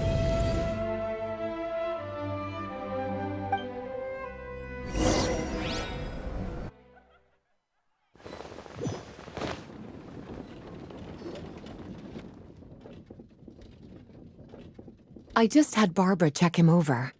He's not badly hurt, but he seems to have burned through a lot of energy fending off some kind of dangerous power. He'll need some time to rest before he wakes up. So, can someone explain what's going on here? It seems like, aside from Durin's close acquaintances, the people of Mondstadt have forgotten everything about him. How could that even happen? Worse still, the abyssal power within him is showing signs of extreme instability. Could be a separate issue, though. I'm not sure. If the abyssal power inside him spirals out of control, Mondstadt will be in grave danger. I completely agree. All right then. As acting Grand Master, I'll send a letter requesting Albedo's immediate return. Until then, the Knights will watch over Durin. That's pretty much all we can do right now. Also, allow me to look after this book for now. If you need to consult it, just drop by my office. Do you think the book might have something to do with what's happening? It's just weird that Alice still hasn't contacted us. Maybe we should head back inside the book and take another look.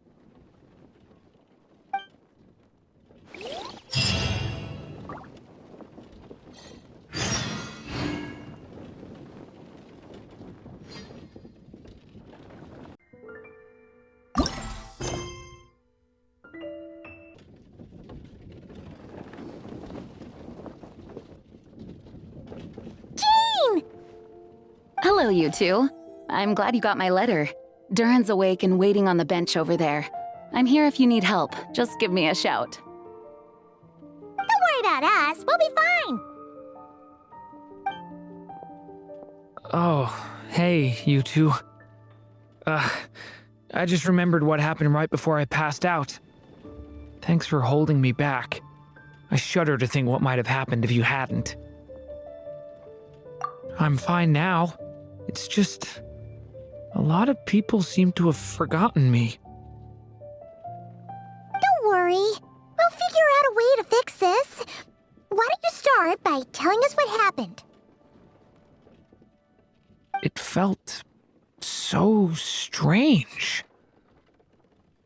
After I realized no one recognized me anymore, I suddenly felt like I'd completely lost contact with my body. Abyssal power lies sealed within this body I inhabit. So when I lost my connection to it, I lost control of that power too. It wasn't until I heard everyone calling my name that I was able to reconnect with my body. You lost contact with your body? Does that mean there's something wrong with it? Sounds like we need Albedo more than ever. I don't think the problem lies in Albedo's alchemy. Huh. But then, why are people forgetting you? Guess that's what we need to figure out. That means we need Alice for sure. But it's been ages and she still hasn't been in contact.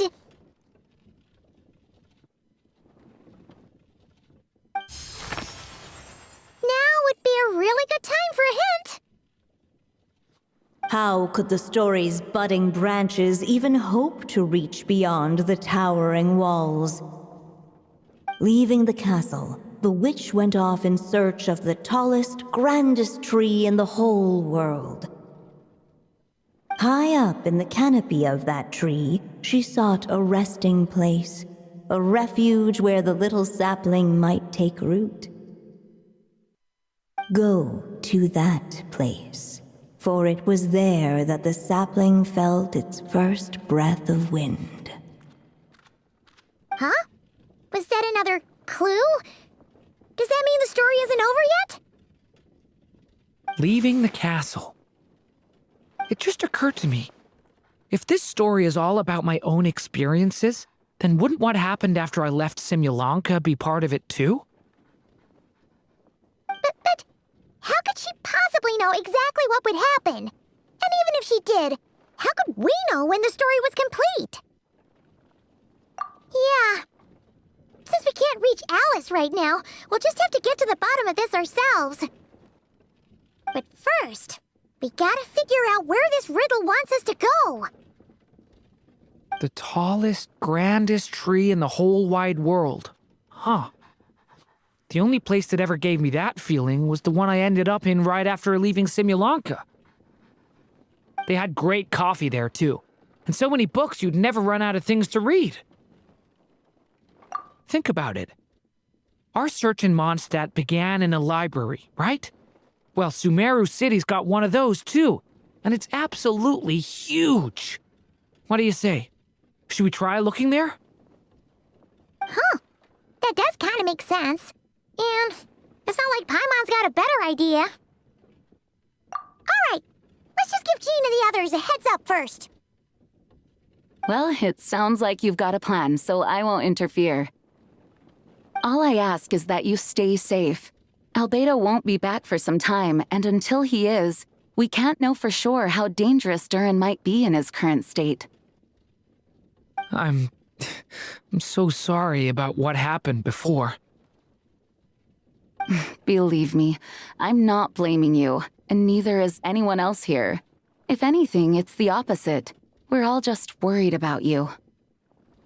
Worried? About me? Come with me. I want to show you something. As soon as they heard you were awake, they all hurried over to see how you were doing. You all came to see me? A little birdie told me you're working on finishing a storybook. So maybe all those people losing their memories is just a plot twist waiting to be resolved. Miss Lisa, you always seem to know how to put my mind at ease. Please, everyone, don't worry about me. When I get back, I'll find a way to complete my mother's story, and the one we started, too.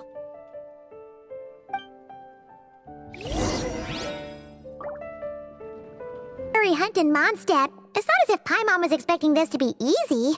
But this... yeah... this is something else.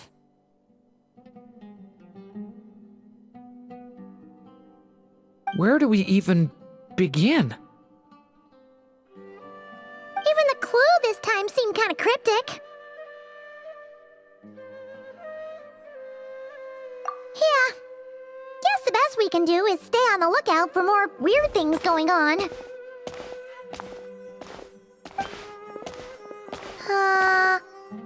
Huh? Sorry, what was that? I'm here to return Volume 5. According to the catalog, Volume 5 of this series is not available for loan. I can't accept the return of a book that was never checked out in the first place. Let me put it this way. My copy is complete. Yours, on the other hand, is missing large amounts of content. So you should swap it for mine instead. Sir, you have to understand. Managing a library is a serious business, and we have protocols in place for this kind of thing. I can't just replace an important volume in our collection based on nothing more than your word.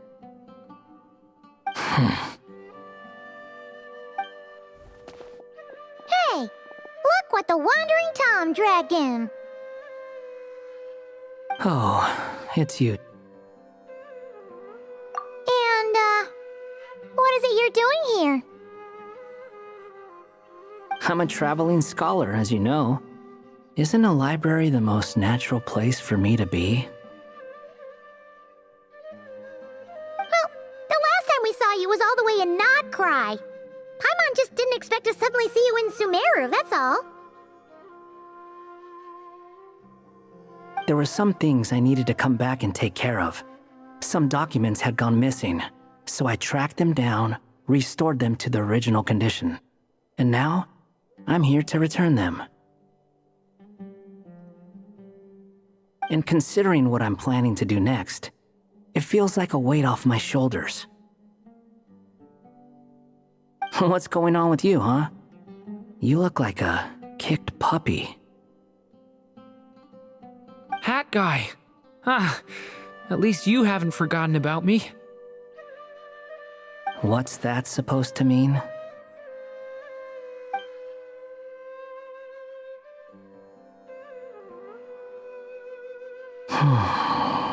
So it's been getting worse.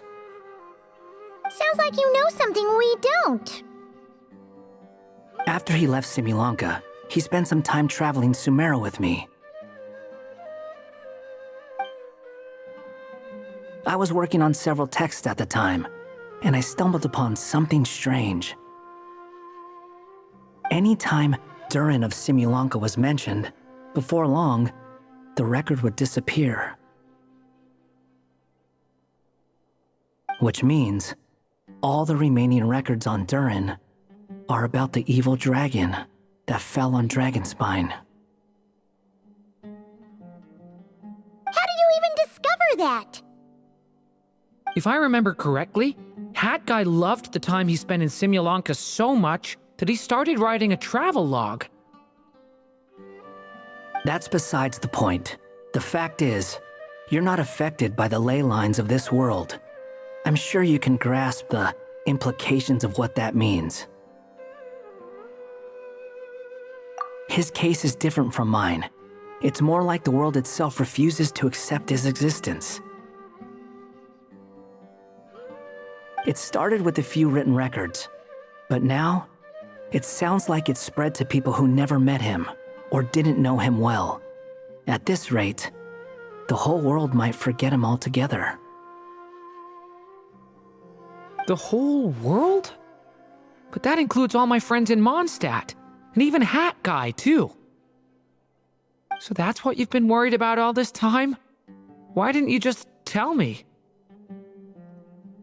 There are more important questions right now, like figuring out how to fix this. That mage clearly cared a lot about her child. She left that book behind for a reason. If you want answers, isn't that the place to find them? You think that didn't occur to us already? Problem is, we need to find the memory that unlocks the next chapter first. Mind if I take a look?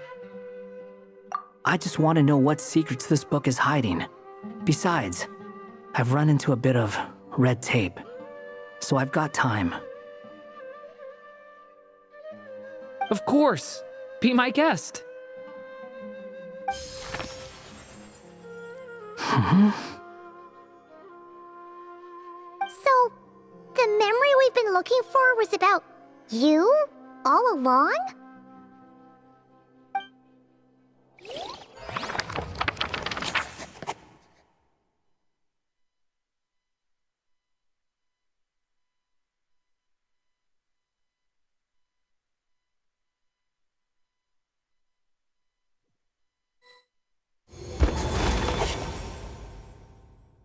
The little dragon became companions with a stray cat with dark blue fur. It was a friendship born of all they had in common. He left his castle at the stray's invitation, setting out to explore the world beyond its walls. There, he grew fond of the outside world, eager to make friends and share the story of his life. Taken by the dragon's story, the stray tried to write it down. But he soon realized that no matter how he tried, it would always warp into the evil dragon's tale.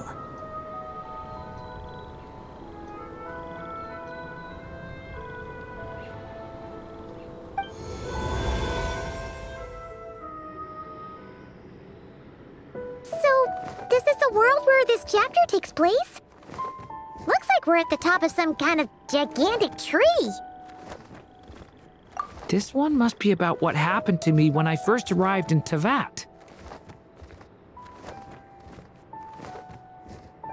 No wonder the memory that unlocked it was about Hat Guy.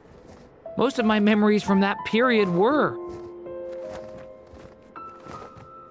Hold on. Anyone want to explain how I ended up looking like this?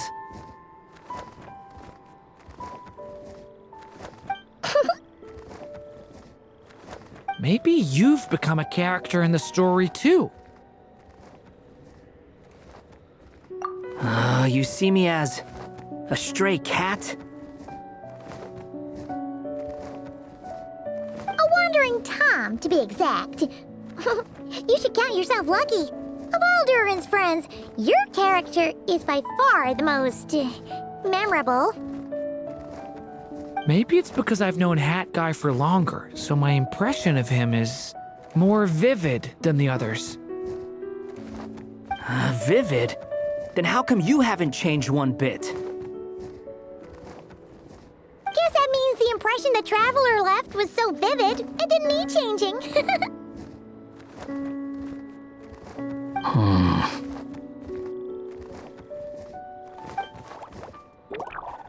Hello, everyone! Ready for today's adventure? It's the storybook, Durin! Oh. So you're not playing yourself in this one? Does that mean the two of you have even more memorable roles to play? Where are we going today, kitty cat? Whatever. Just follow me. Same as always. Okie dokie! Can we chat along the way? If you have something to say, just say it. Was that seriously how the two of you communicated when you first got here?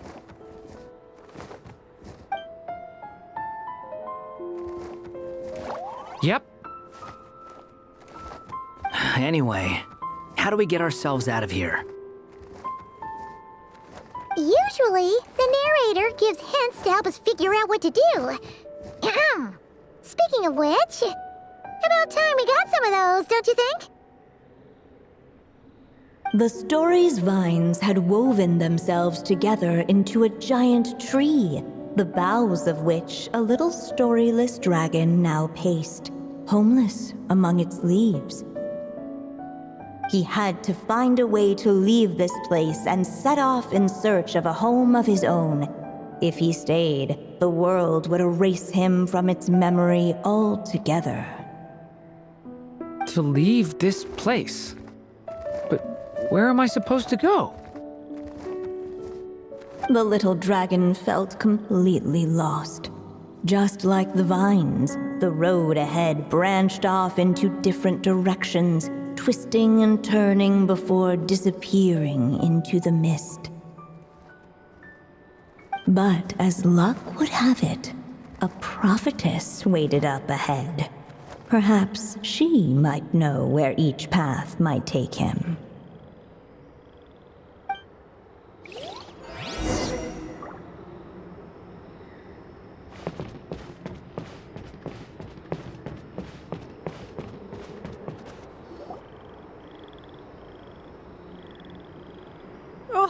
You must be the little lost dragon. It's true. My friends and I are lost. This meeting was no accident. The prophetess was in fact the seer witch, here to present her promised gift. The seer witch? Oh yeah! That's Mona's teacher, right? The old hag? Insolent child. I am the seer witch, your prophetess, not some old hag. Sorry! Now, little lost dragon, I have come to bestow the gift I once promised. A prophecy. A prophecy? Hear me now, for my prophecy is this. One day, the dragon from beyond the castle shall be reborn, and none may avert its coming. The wind took the prophecy and swept it off into the distance.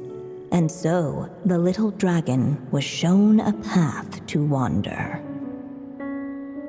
As far as I remember, once that alchemist from Mondstadt learned about the prophecy, he chose to stand with you against the evil dragon. So, what does any of this have to do with you being forgotten? Oh, wise witch of prophecy! Could we trouble you with another question? As enigmatic as she was elegant, the seer witch spoke no more, for her thoughts had long since returned to the starry firmament above. Just when we actually needed her. The seer witch was my mother's friend, so the prophecy she just gave should turn out to be helpful. Well, it's not like we've got better options. But if all we need to do is leave this place, which path should we take? Why don't we take a look around?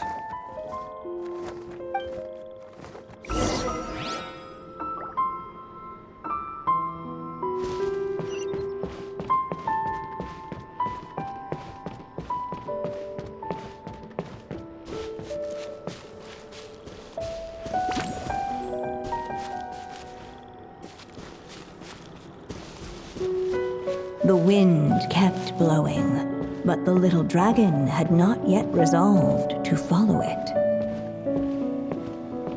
Before him lay a foggy path, and where it might lead he could not tell.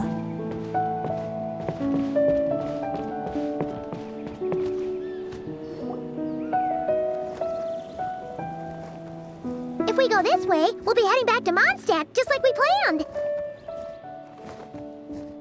Out of all the options so far, this seems like the safest, right? At least we know what happens next.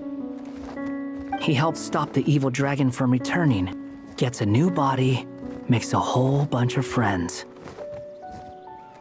Who all just forget about him. But you didn't forget, Hat Guy.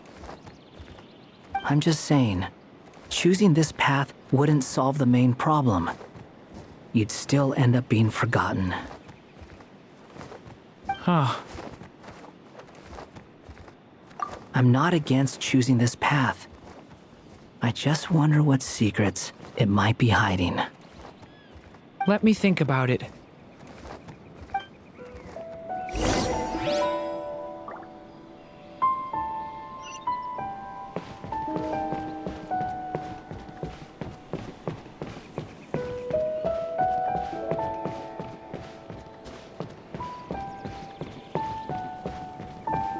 I still think you should keep going, little dragon.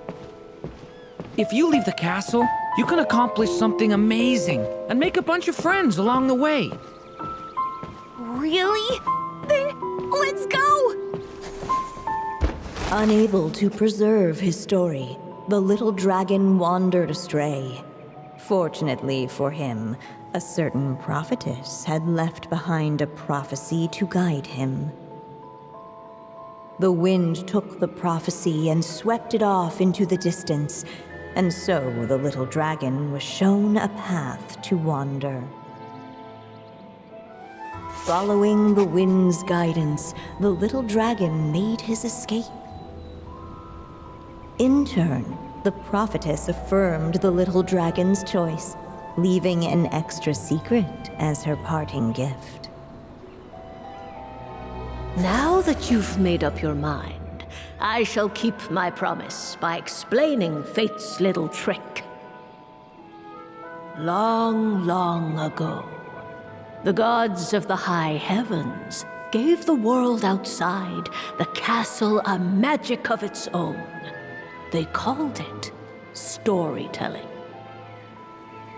It was a magic of almost unshakable power that governed how people met, grew close, and understood one another. Each person had a story meant for them and them alone, one whose ending was written in the heavens long ago. In truth, your story and the evil dragons are simply two versions of the same tale, and that is something the magic of storytelling cannot abide.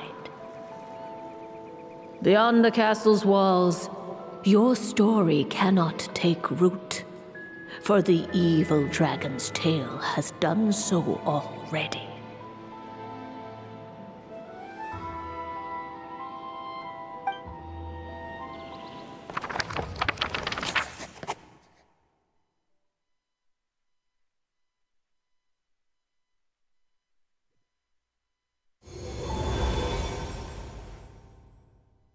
So, that was the secret? Huh. But, what does that mean? You still don't get it? Simulanka Durin and Tevat Durin share a special kind of connection. Their fates are mirror images of one another. While they were in two separate worlds, there may have been some mutual influence, but their fates were independent. But when Simulanka Durin came to Tevat, a version of his fate already existed there. So, how can two fates exist at the same time? The answer is, they can't. The rules of this world don't allow it. You can't return a book you never checked out in the first place. So, what's Durin supposed to do? Those mages seem to have come up with quite the ingenious solution.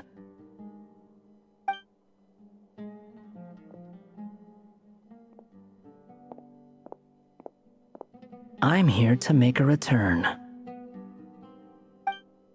As I said, there's no record of Volume 5 of this series ever being checked out.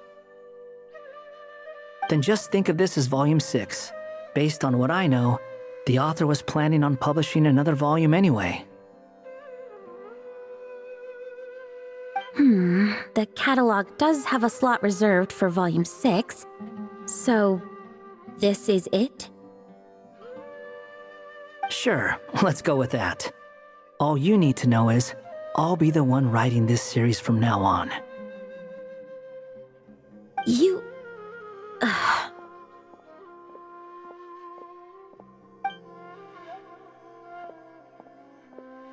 What are you up to this time? Remember the red tape I mentioned before? Well, I just took care of it. Now, I guess you'll be off to see your alchemist friend? It should be pretty obvious by now. He has the answers you're looking for. Well, we do have a whole bunch of things to confirm with Albedo, that's for sure. But didn't Jean say he'd be gone for quite a while? I'll join you. Just let me know when it's time to go. Hat guy? Don't sound so surprised.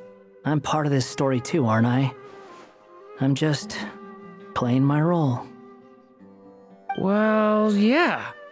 But it's not that. I just feel like you want to help, but something's holding you back. When I first realized you were being forgotten by the world, I thought it might be because you spent too much time with me. I even thought cutting our ties might be the only way to fix it. Why would you think that?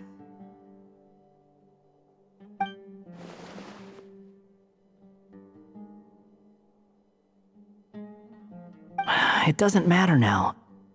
Judging from the answer this book has given us, I was probably overthinking it. Just as well, with the ley lines rejecting him like this, the people who still remember him are his only remaining connection to this place. If that last fragile tie was broken, who can say what devastation his unbound body might unleash? And to think I'm one of the people keeping you here, instrumental in helping change your fate. Can't say I saw it coming. Well, if it's good enough for Hat Guy, it's good enough for me. After all, he is about as odd as humans get. Excuse me? With some people, even if you try asking a simple question, they'll always give you a complicated answer. And the more you ask, the more complicated it gets. Truth is, Hat Guy's just that kind of guy. Whatever. All I needed was a yes or no, so we can quit it with all the back and forth. They're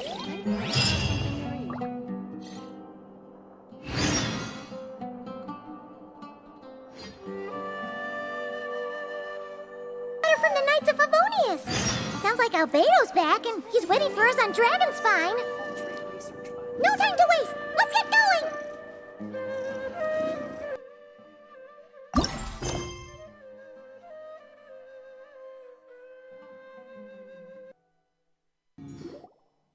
So this is the other Durin, huh?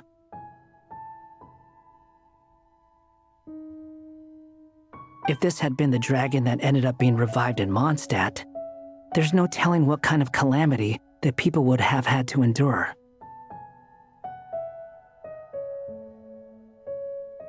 So, if you think about it like that, Durin's actually a hero. No, I'm just a little envious, that's all. Not everyone gets a chance to be a hero. Actually, most of the credit belongs to Albedo. Then again, barely anyone even remembers you at this point. So I guess there's not much left to envy.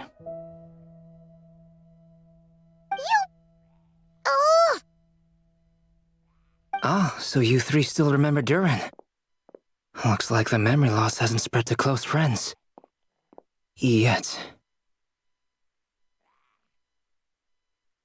I guess that means my memory of you must still be complete as well. Albedo. You're finally here! Oh, boy, do we have a whole pile of questions for you! Oh, you're here too. I think I've pieced together some of what happened to him. But what's your take on things?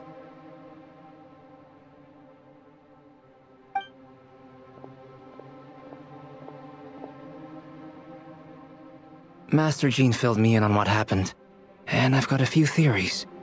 But let's get on the same page first.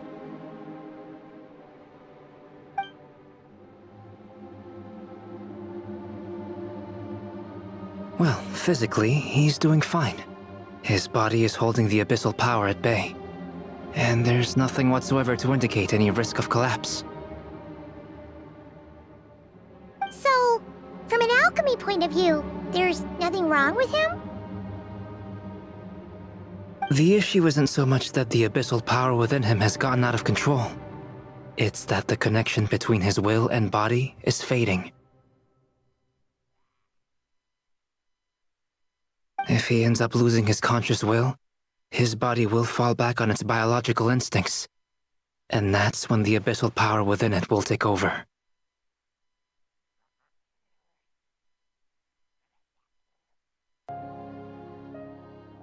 This book mentioned a witches' gathering. It seems like quite a few of these witches got themselves involved in Durin's case. Which brings me to my theory. Bringing Fairy Tale Durin into this world to replace the Durin on Dragonspine means using one Durin's fate to overwrite the others.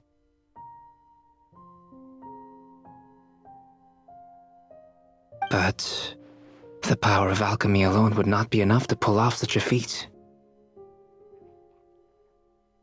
It would have required the combined use of Miss Barbeloff's astrology, my teacher's alchemy, and Aunt Alice's magic.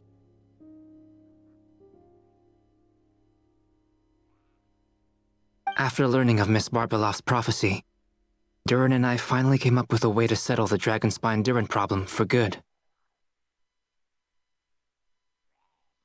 And I took care of the alchemy side of things, which, looking back on it, seems to have been a part of their plan all along.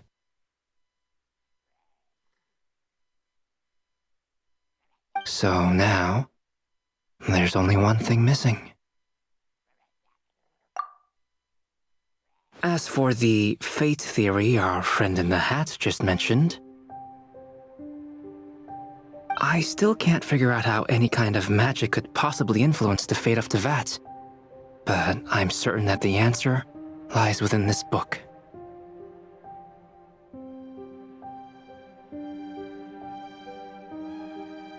So, the reason Alice had us complete this book was to make that magic possible?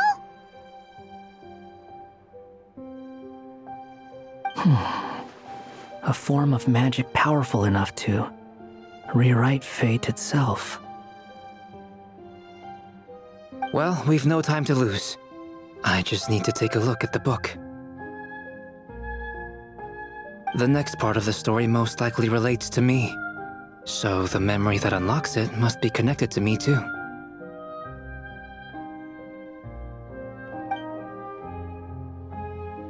Huh?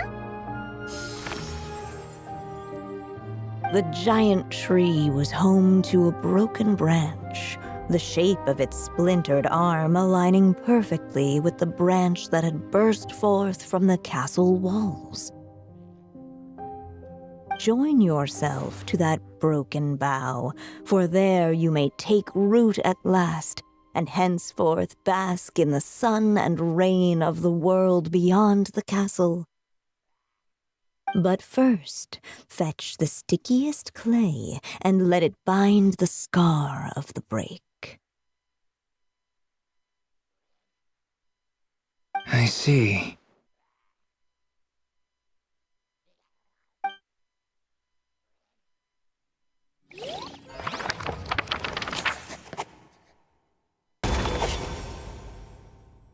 Guided by the breeze, the little dragon arrived at an alchemist's workshop. There he was greeted by a clay figure, a child molded by the sage witch's hands.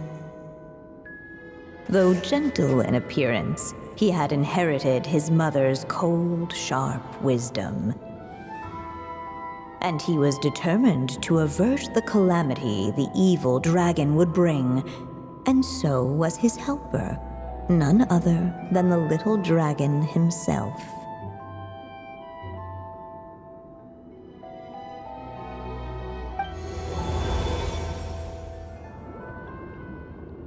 What is this place? It looks like it's modeled after an alchemist's workshop. Or rather, a cliched stereotype of one. Albedo? Hold on. Why do I look like this? Oh, yeah! We forgot to tell you.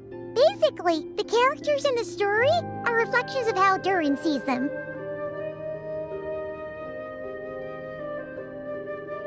At least you're still human-shaped.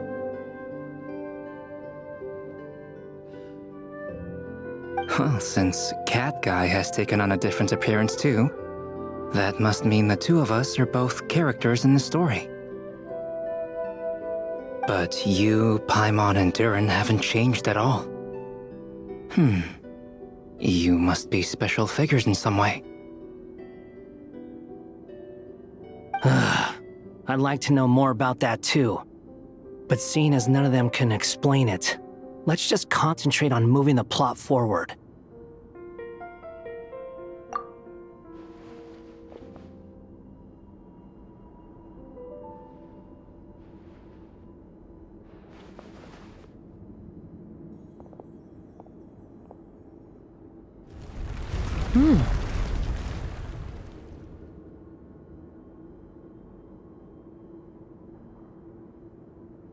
And just like that, the group stumbled upon a hidden passageway. Intricately crafted, it seemed to lead them towards another exciting chapter of the tale. Come on! What are we waiting for? Next chapter, here we come! Ouch! But this was a chapter that had not yet been written. Ahead of them was a storyless void, and they could go no further. What? Then what's the point of having a path here? Sounds like a pretty bad habit for a writer.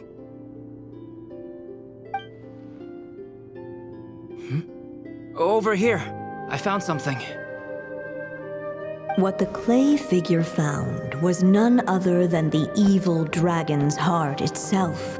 Though the creature had perished long ago, its heart was still there, pulsing away and growing warmer with every beat. And the clay alchemist knew what it meant. That the evil dragon would return one day, just as the prophecy had foretold. Yet, guided by his mother's wisdom, he foresaw another fate. If only the alchemist could bestow this heart upon the little dragon, he might be reborn in the evil dragon's stead. Only then would the evil dragon's heart grow still, and the little one inherit its tale.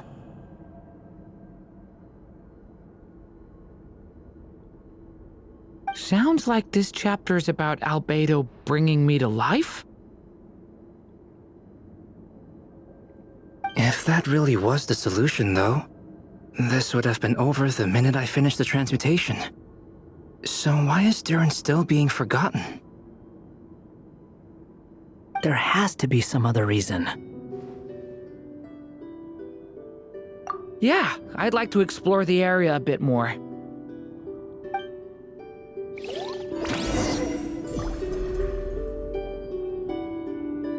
Unless the little dragon kept moving, eventually he would be forgotten.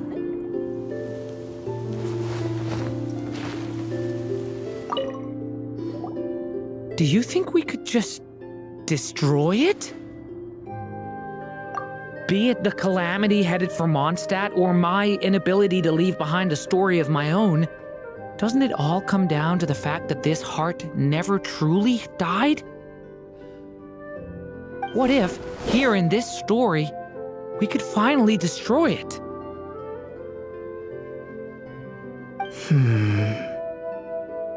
Could Aunt Alice's magic really allow us to do what's theoretically meant to be impossible? Either way, it's an intriguing idea. I'm not opposed to giving it a shot.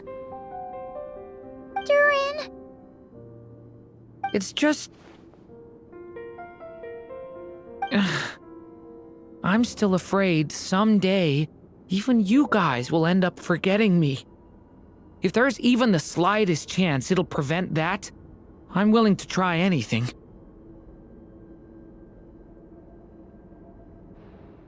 But I'm not sure if I can destroy it on my own. Chances are, I'm gonna need your help again. So please, everyone, help me destroy this heart, once and for all!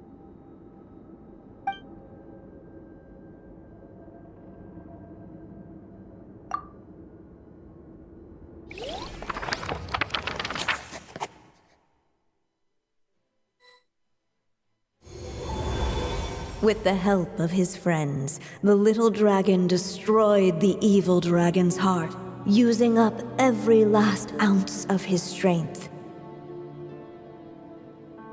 In his eyes, this would ensure that his story and his alone remained in the world beyond the castle's walls.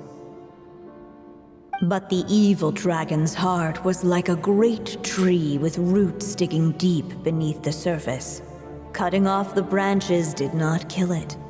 No, it just made it impossible for a new branch to take their place. The gnarled roots retreated back into the frozen earth, biding their time for a chance to bud again. Cut off from their source, the rootless branches above the surface slowly withered away. The little dragon's story faded into nothingness, and in the world beyond the castle, only the evil dragon's tale endured. Who am I? Is this... me? And so the story ended, with the little dragon fading from sight, leaving nothing but the evil dragon's shadow in his place. Oh no! That means Durin! What do we do now?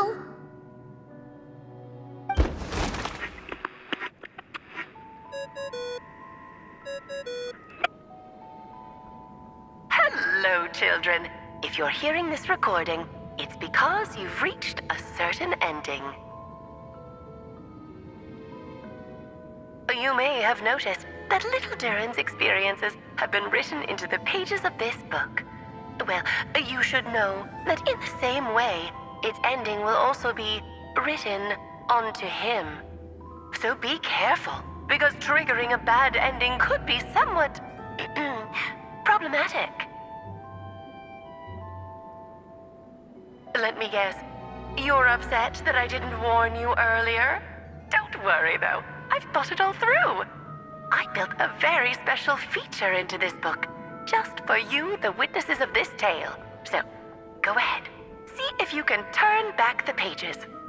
If you're not happy with the ending you've reached, just flip back a few pages and let the tale unfold once more.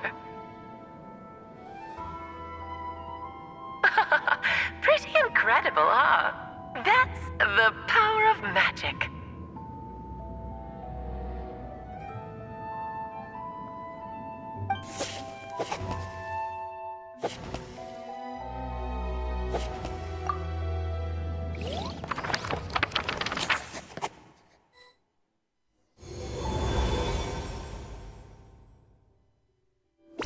Unless the little dragon kept moving, eventually he would be forgotten.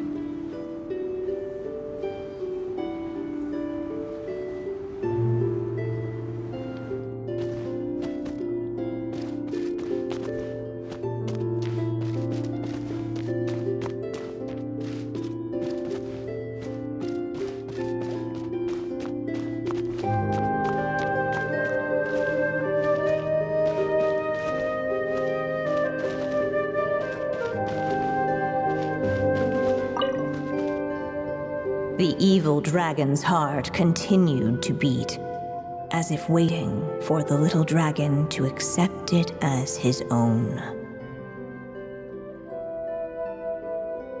Looks like we have no choice but to get this done. Whatever happens next, Durin is going to need all of our help. Is everyone ready?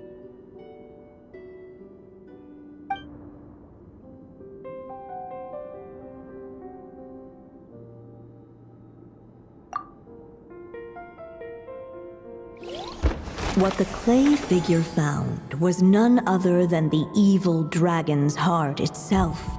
Though the creature had perished long ago, its heart was still there, pulsing away and growing warmer with every beat. And the clay alchemist knew what it meant. That the evil dragon would return one day, just as the prophecy had foretold.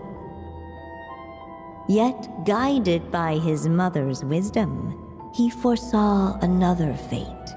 If only the alchemist could bestow this heart upon the little dragon, he might be reborn in the evil dragon's stead. Only then would the evil dragon's heart grow still, and the little one inherit its tale. At last, the little dragon accepted the evil dragon's heart, and a new life came into being. The evil dragon's heart beat in his chest, and the little dragon's soul guided him forward. Thus did the prophecy hold true, even as fate had been rewritten. And so was the little dragon born anew.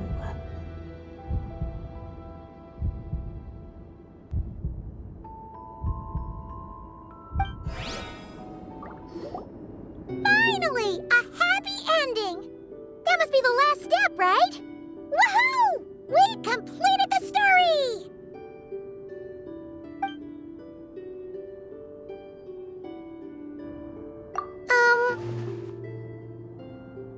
Born anew, the little dragon set off once more, his story far from over. Huh? So, that wasn't the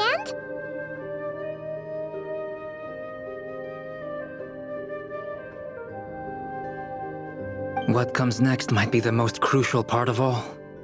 The real last step.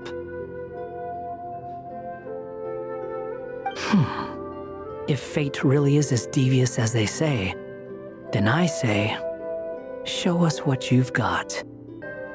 Wow! You're all so serious all of a sudden.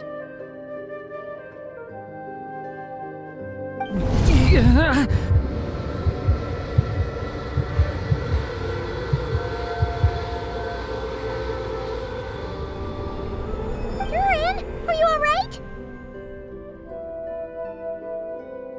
The evil dragon's heart was now one with the little dragon, yet the dark power within it still lingered.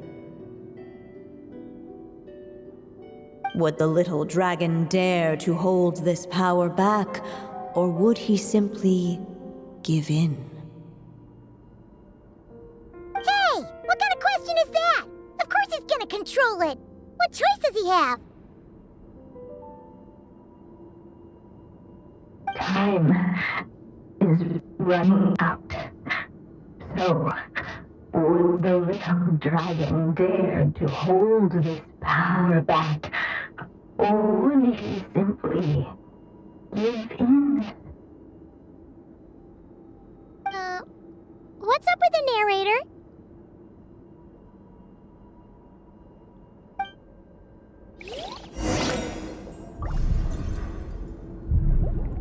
Would he dare to hold this power back, or would he simply give in?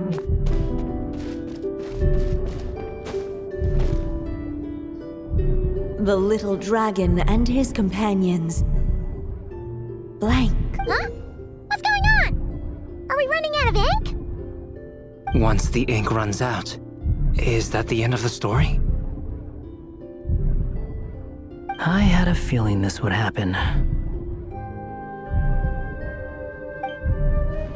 What's happening to the others? Now that the story's ink was spent, all that lay ahead were blank pages.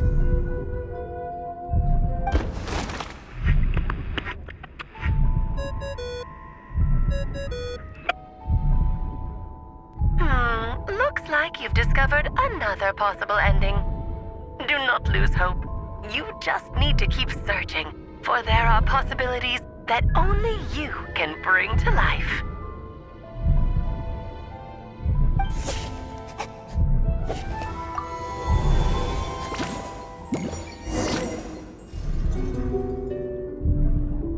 Would he dare to hold this power back? Returning to the castle. I just never thought crossing over into a new world would create so much trouble. All I wanted was to make some friends. I'm starting to think I kind of miss being in Simulanka. You might look back on it with fondness, but if I were you, I wouldn't miss it. Why? Sometimes, moving on with your life comes at a cost. But that's better than going nowhere at all. You don't have to worry, Durin. No matter what problem you face, there will always be a solution.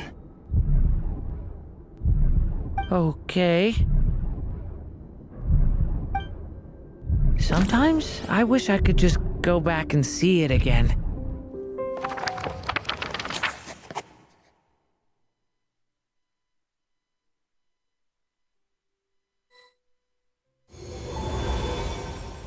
As the little dragon slipped back inside the castle's walls, the clamor of the outside world fell away. There was no danger here, no problems for the little dragon to resolve. As soon as his mother finished her story, it was time for the child to drift off into the world of dreams. And so the story ended, with the little dragon fast asleep in his castle, just like he had never even hatched. What's going on? I feel so weak.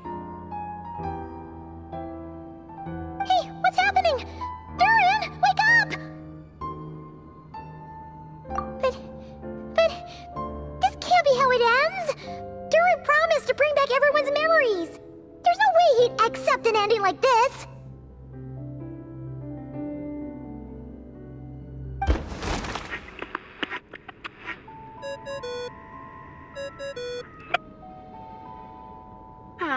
Looks like you've discovered another possible ending. Do not lose hope. You just need to keep searching, for there are possibilities that only you can bring to life.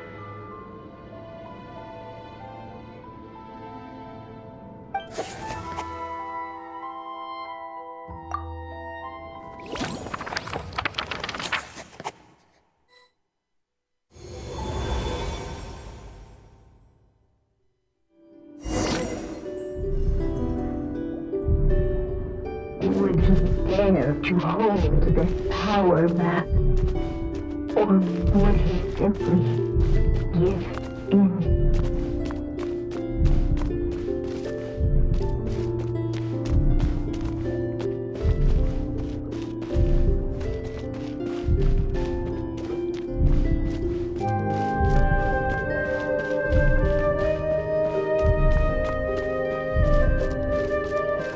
Ahead of them was a storyless void, and they could go no further.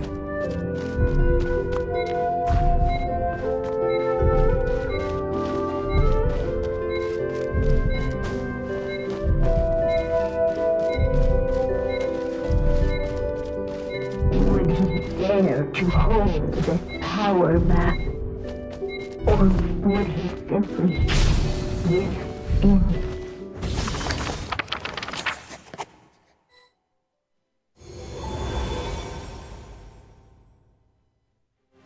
The little dragon was at an impasse, and the dark power within him surged like a tide.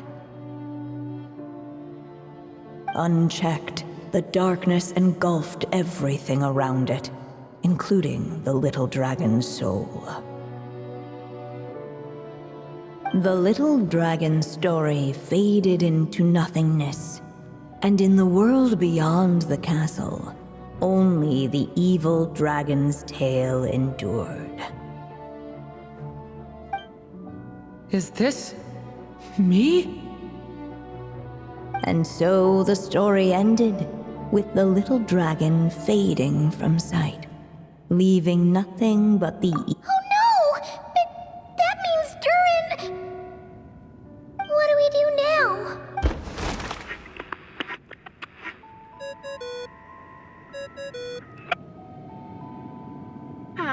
Looks like you've discovered another possible ending.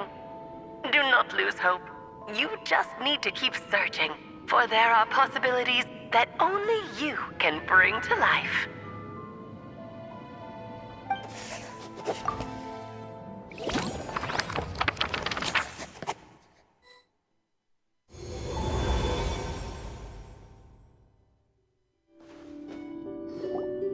What's going on here? Why isn't the story letting Durin just suppress the abyssal power? It keeps getting stuck.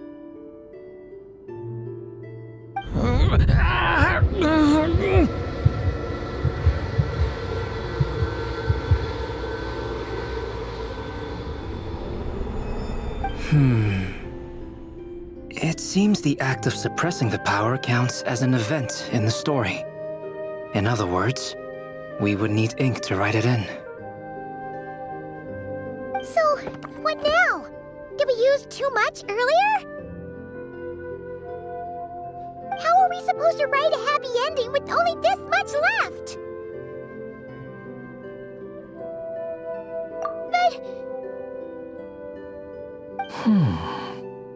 Well, this is Durin's story. As long as he's alive and well, why should it end? If there really is such a direct correlation between the story and his fate, I may have a potential hypothesis. Durin was, and still is in essence, a storybook character, written into being by M. From the moment he was born, he has always dwelt within her story. And I suspect that has remained the case, even after his arrival in Teyvat. Reviving Durin in the evil dragon's place was an act of grafting this Durin story onto the latter's fate. In essence, that is how his fate was rewritten.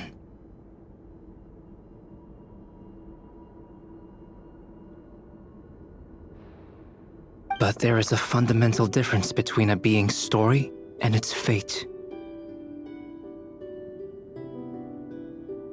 As Miss Barbeloth reminded us, the fate of every living being in Teyvat has been woven into the fabric of time. Its most natural path, therefore, is to proceed along its given track.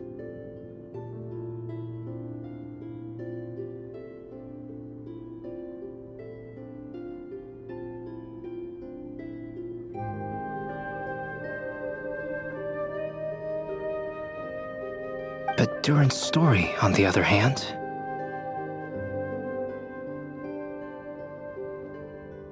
As Durin's connection to this world wore thin, not only have people started to forget him, he started to lose control of the abyssal power within. In other words, his story can't continue, because the author's ink is drying up. That's what it seems like to me. It would seem the little dragon had made a group of fine friends indeed. Save it. The question is, are you here to help him, or stand in his way? This is as far as the story can go. What path will you choose?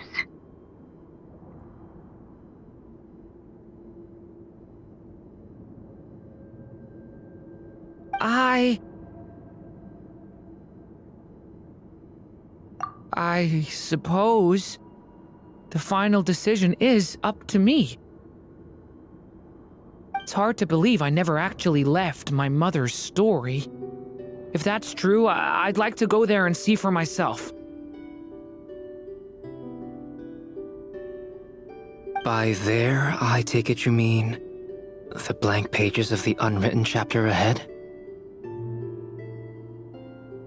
But we still don't even know how Alice's magic works.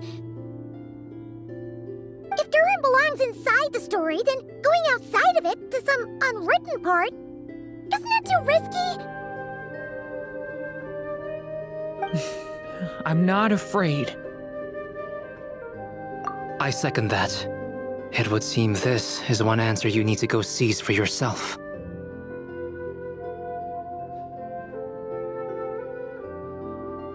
So be it. Whatever obstacles stand in your way, we'll tear them down together.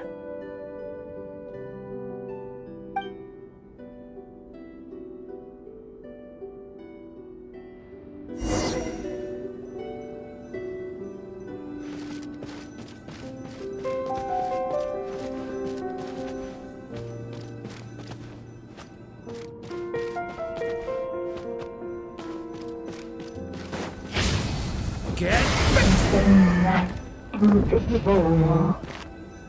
It was as if the little dragon was staring at the uncrossable edge of existence itself.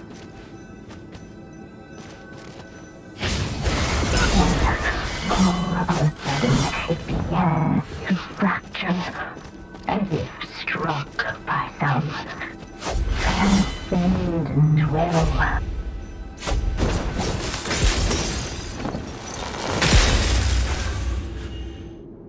Gotta keep going.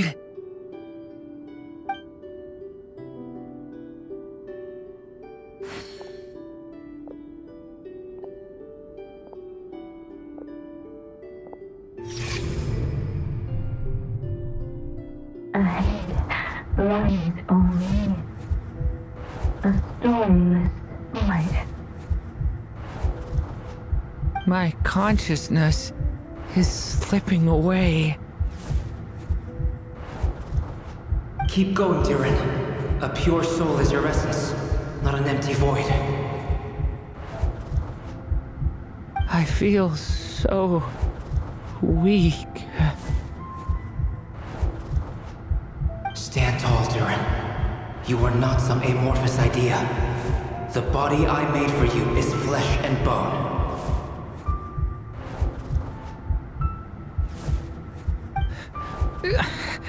Am I truly alive? Yes, Durin, but you must keep going. You're as alive and real as I am.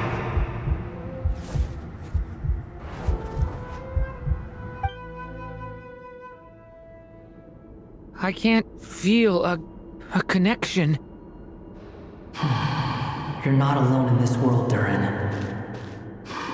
At the very least, you have me. I can't remember anything. Who am I? Your name is Durin, and there are many who still remember it. My name is Durin. You're taking too long. Come on, Durin, run! In this world, fate waits for no one. Wait! Where am I meant to go? What am I supposed to do? Go make your wish come true, Durin. My wish?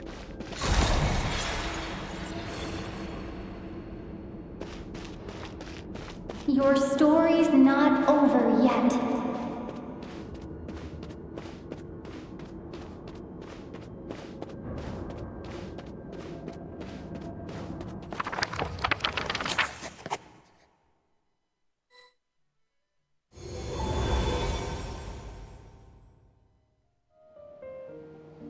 Silence, huh? Have you nothing to say about my proposal?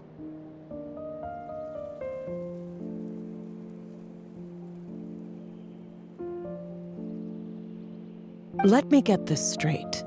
You want to graft your story onto this unfinished thread of fate, and in doing so, not only rewrite that fate, but allow the story to live on.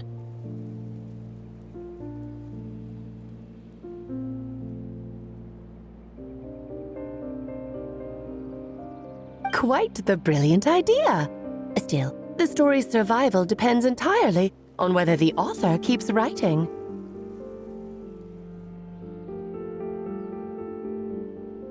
Exactly. And the moment foretold by the prophecy is still centuries away.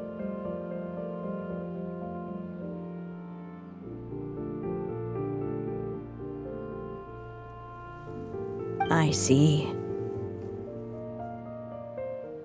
I thought my own ignorance might be the problem. That I'd asked more of the noble science of alchemy than it could ever deliver.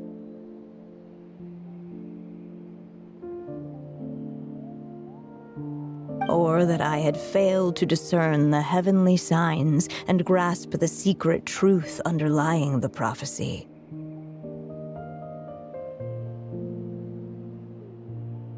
Little did I imagine that time itself would prove to be the greatest hurdle of all. Well, my friend, this has been a most intriguing experiment. And from an academic perspective, at least, I don't think it was a bad proposal. Someday, the prophecy will come to pass. So remember, my friend, much like the stars themselves, there will always be something that transcends the test of time. Thank you, everyone. You've helped me so much already. But, Alice, I still have one final favor to ask of you. Will you lend me your magic one last time, just enough for me to keep his story alive until the prophecy is fulfilled? You mean you want me to extend your lifespan?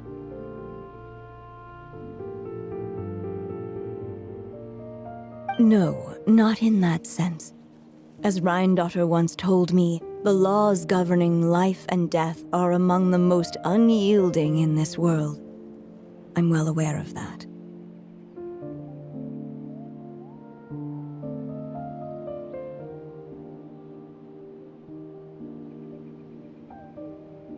Whether it lasts a day or an age, the span of one's life is determined by fate alone.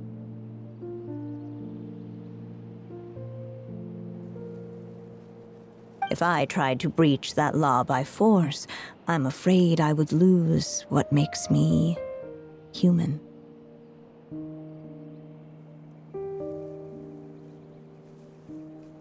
This is not a path I want to go down.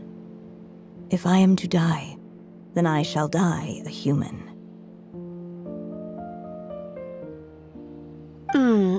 So, what is it that you want me to do? I would like you to send this pen of mine into the future.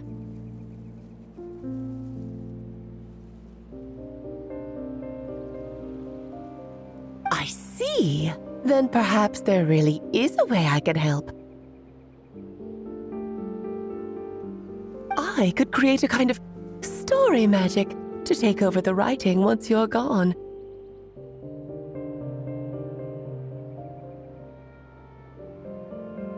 Oh, but for it to work, you would need to provide enough of your own words for it to learn from.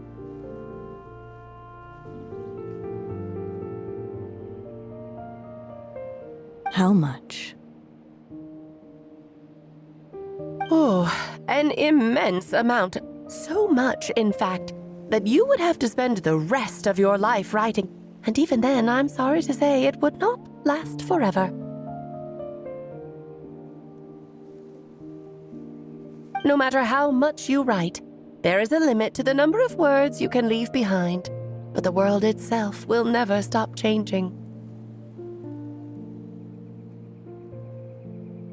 Someday, perhaps, even your entire corpus will not be enough for the magic to continue describing this world. And when that happens, the story will end.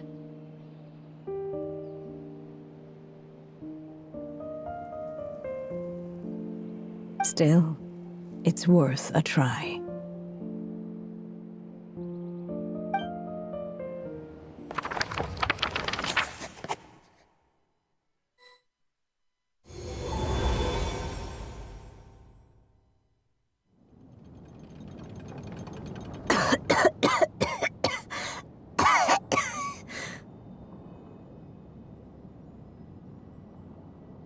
Oh, my dear Anya. Even after all this time, you're still... Look at you. You should be enjoying your old age in peace and quiet, especially now that things are finally returning to normal after that terrible calamity.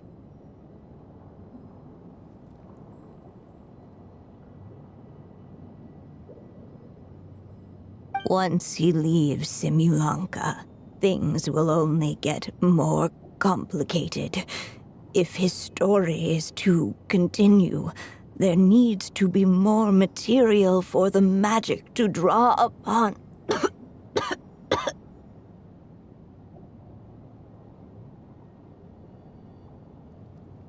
I'll just have to skip over some of the less important details.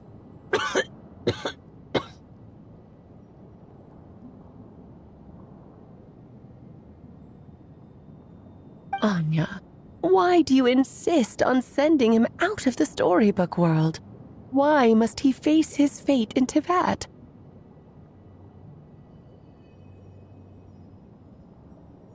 Why not just let him remain within the story? With my magic, even fate's curse could be undone and he could live happily ever after.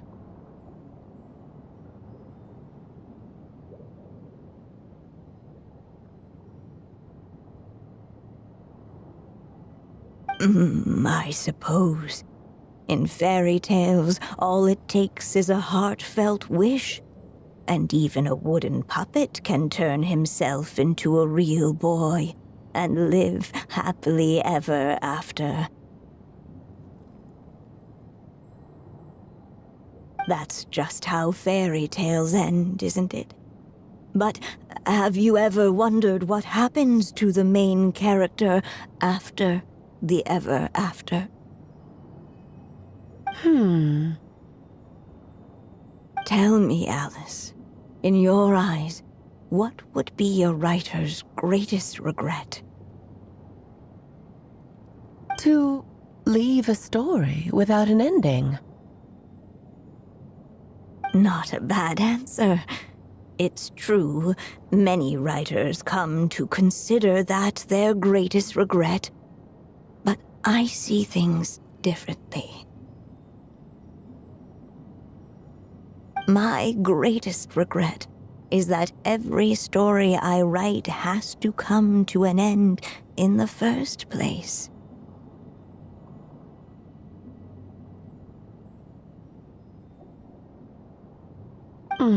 Anya. No matter how brilliantly a character shines, the moment their story ends, their potential is lost forever.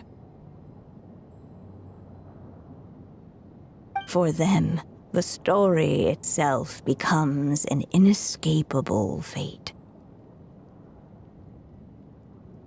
But what if, instead, I could place my pen in their hand and let them continue the story themselves? You mean... You said it yourself. I can only leave so many words behind. Even with your magic, the idea that I could keep the story going until the prophecy comes to pass is wishful thinking at best.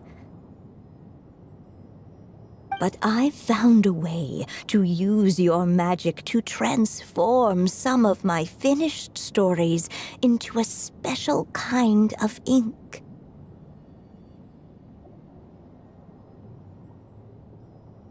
This ink is a magical medium he can use to complete the story the way he wants to.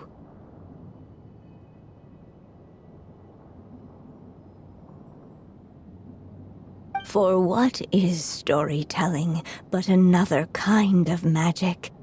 And if he can experience the whole tale himself while leaving behind his own wishes and aspirations, even once he reaches the chapter where I stopped, he'll still be able to carry the story forward on his own. And so, by leaving him this ink, I can entrust him with the responsibility of writing his own story.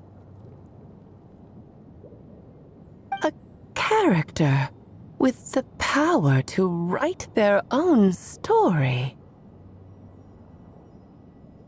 That way, he'll finally be free from the cage that is my pen.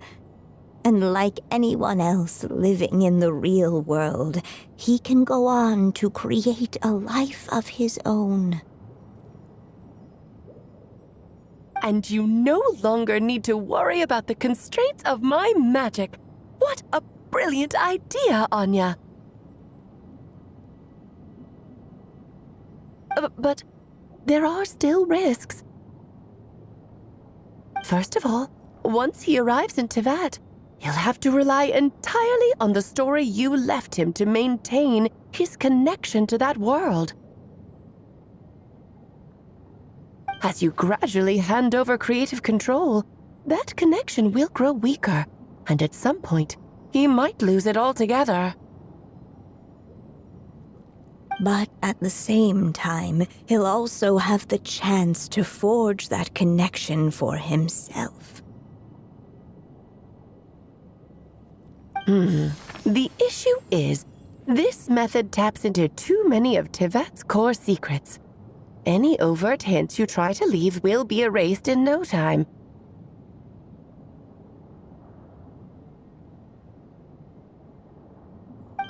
In fact, it'd be hard for you to leave anything at all to guide them. We still have the story itself, though. I can use that to show them the way. It's entirely possible he burns through all your ink, never reaches the chapter you had in mind, and gets stuck, roaming the chapters of his past.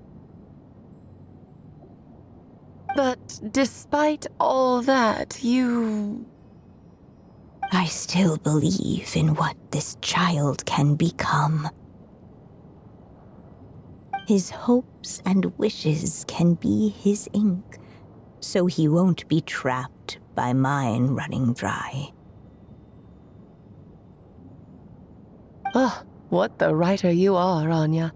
Your imagination never ceases to amaze. And you do know how much I love a happy ending. You shall have my help, my dear. Thank you, my friend. Well then, my child, do you understand what you must do?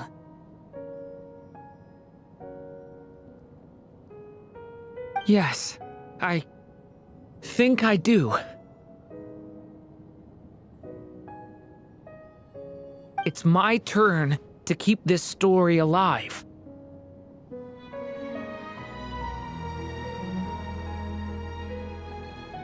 Then what's holding you back? What will become of you after I take up this pen? I will fade away. There will no longer be a reason for me to go on existing.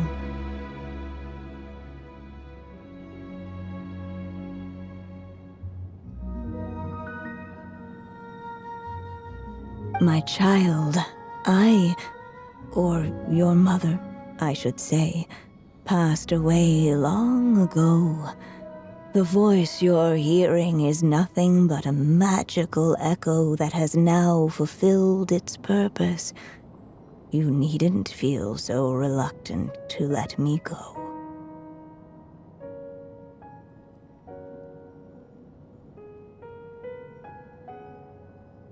I know my mother died long ago. It's just, when you lose your mom too soon, it's hard to tear yourself away from the stories she used to read. I guess it's a silly way of pretending she's still here, by your side. Durin. But after coming to this world and traveling it with my friends, facing all kinds of enemies together, I suddenly realized I couldn't just sit around listening to my mother's stories because I'd found a new purpose in life. Maybe this is just what growing up feels like. With all my new friends waiting, it's time I finally set aside my mother's storybook. I'm ready to grow up now, Mom.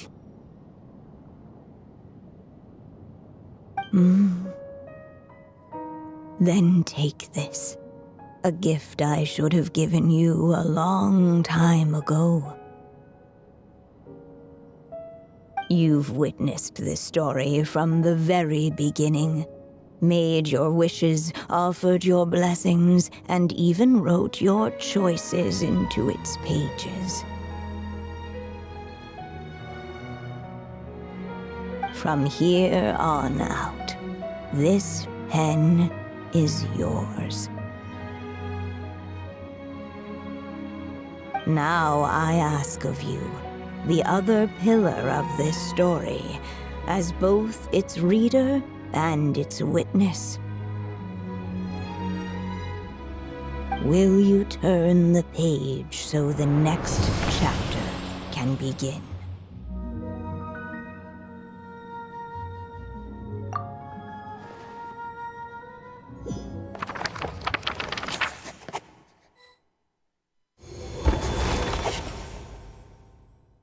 Suddenly and without warning, the powers of darkness struck.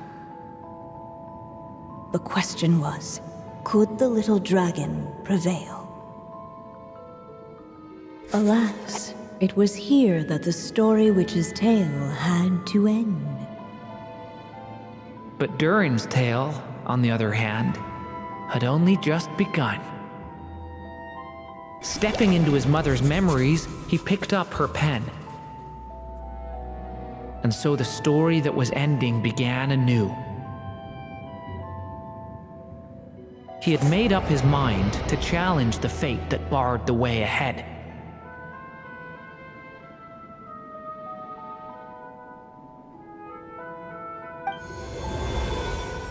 Looks like this is the final step.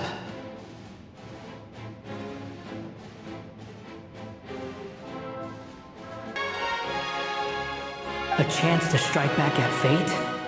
Now that's not something that comes knocking every day.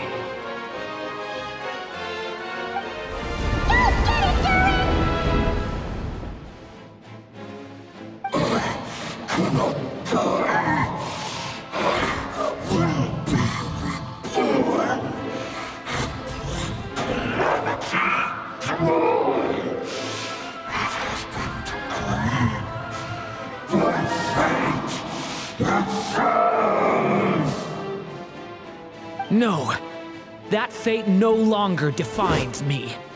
In the end, only my story shall endure.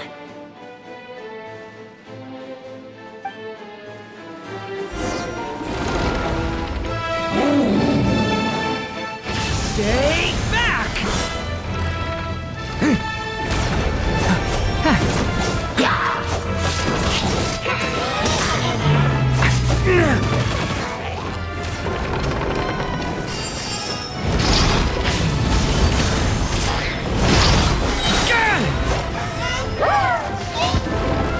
The story has only just begun!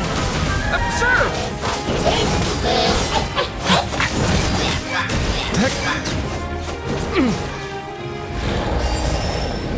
No dodging this one. Here, I'll help lift you up.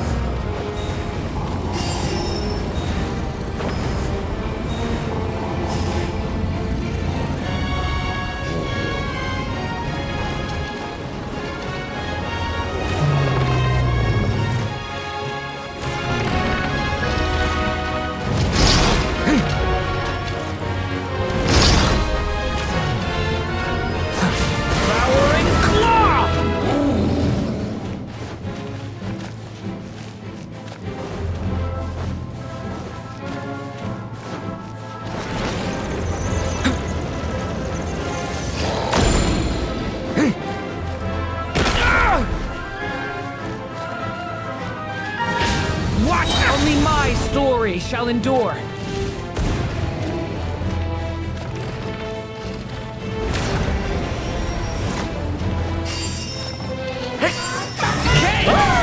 New life! Stay back!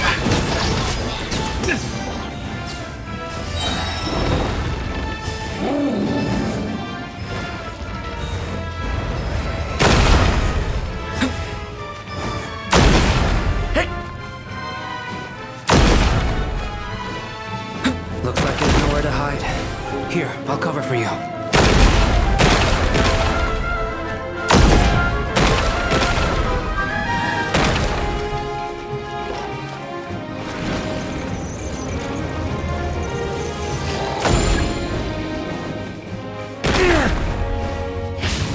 This time, the light prevails.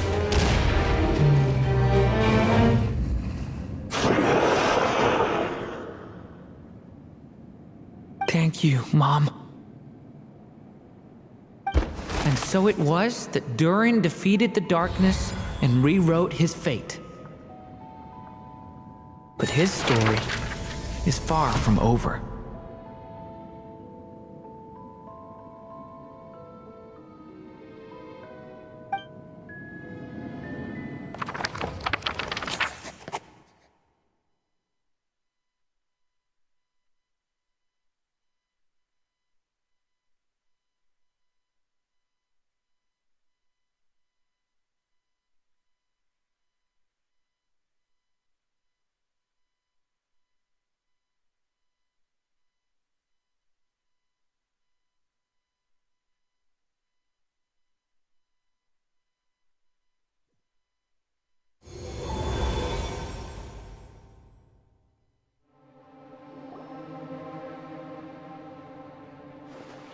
Is everyone okay? We're fine, thanks. And hey, we all saw how you fought back there. That was awesome! I have to admit, I do feel like something in me has changed. I owe you all so much. Without your help, I don't know if I could have ever made it this far. Just a shame I could only help out from the sidelines. Like I said before, it's not every day that you get to put fate in its place. Well, I'm sure you'll hear it someday. Hear what? The chance to strike back at fate knocking at your door. Yeah, maybe someday. Allow me to just check one thing.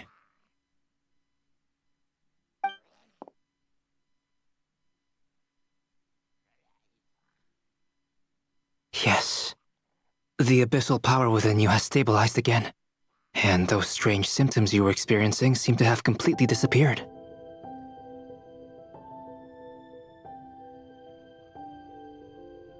Oh, thank goodness! I wonder what it means, though. Aside from the principles of alchemy, what other law of this world governs his being?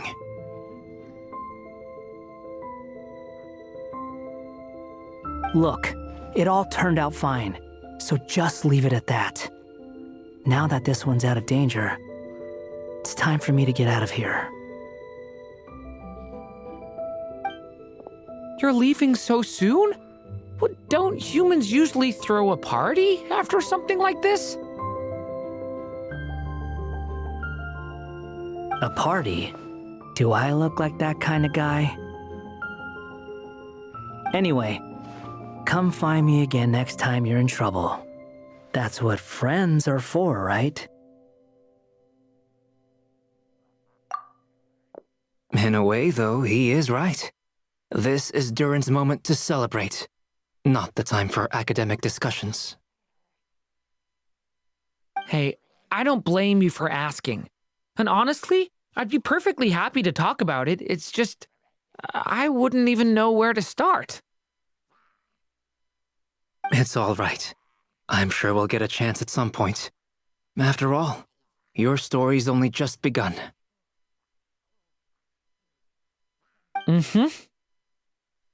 All right then. Traveler and Paimon, we'll part ways here. Given the extraordinary nature of the things we witnessed today, I need to make sure it's all recorded properly. Okay, see ya!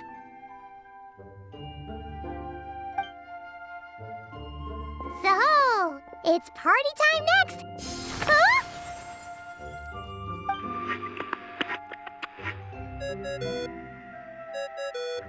Congratulations on completing your mission. Now then, as per our agreement, it's about time you returned that book. She must have known the moment we finished! Just like she said she would!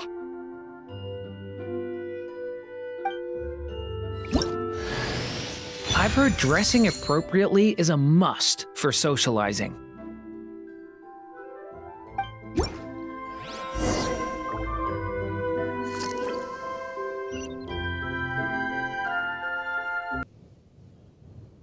Oh, my writer and witness. It's been quite the journey, hasn't it? You had special plans for the Traveler from the start, didn't you? But of course, that goes without saying. For a story to live on, it needs both a writer and a reader. Only then can my magic take effect.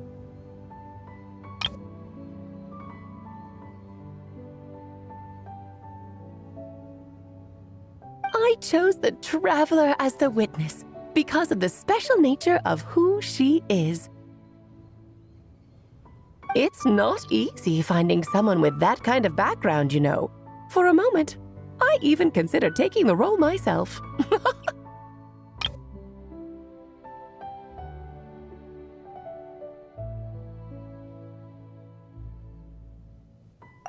At least it made for an interesting story, right? Huh? What are you doing here, tone-deaf bard? With the Hexenzirkel carrying out such a risky experiment in Mondstadt, it didn't cross your minds that the Animo Archon might be slightly curious? Sorry for the trouble, Lord Barbados. Think nothing of it. I dare say the Animo Archon quite enjoyed coming along for the ride. Now then, as agreed, let us see the fruits of your labor. Here, please take a look. Well, well, well. Somehow, despite all my careful planning, it still turned out to be full of surprises.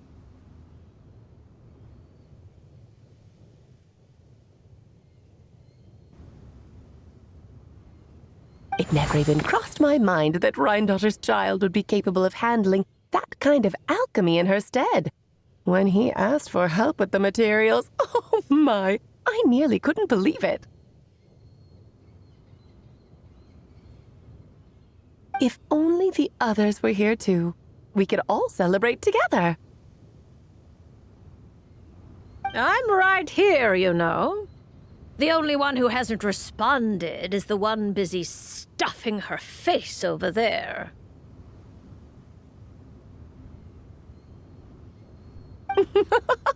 Is that you, Barbie? A little late to the party, don't you think? Come here, child. Let me take a closer look at you. All right, Aunt Seer Witch. Here I am.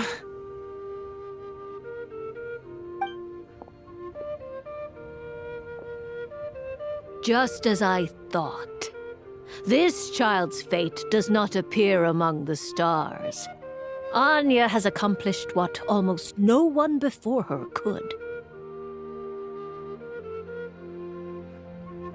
What does that mean?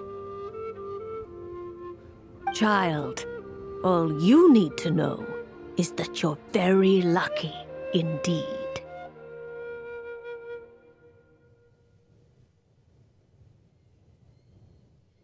Oh.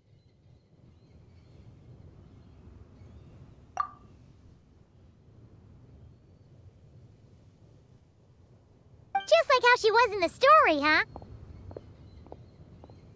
Tell me, little Durin, what will you do next? I, for one, cannot wait to see how your story unfolds. Well, there's so much I want to do. I'm not even sure where to begin. How about settling your most recent regret?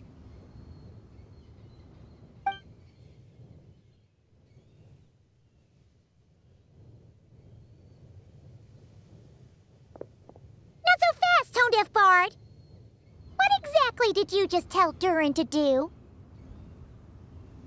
To make a long overdue wish come true.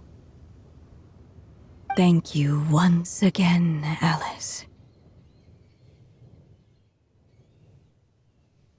How much time do you have left?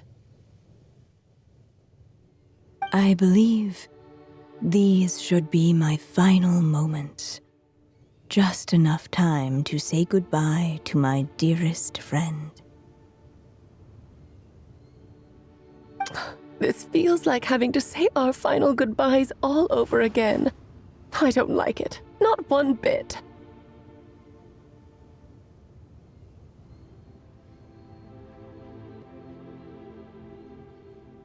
I don't know how to respond to that. Strange. You were always such a cheerful figure in my stories.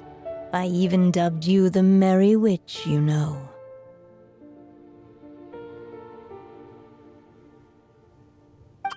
Oh, please. You know full well it was your stories that first taught me what true pain and sadness felt like.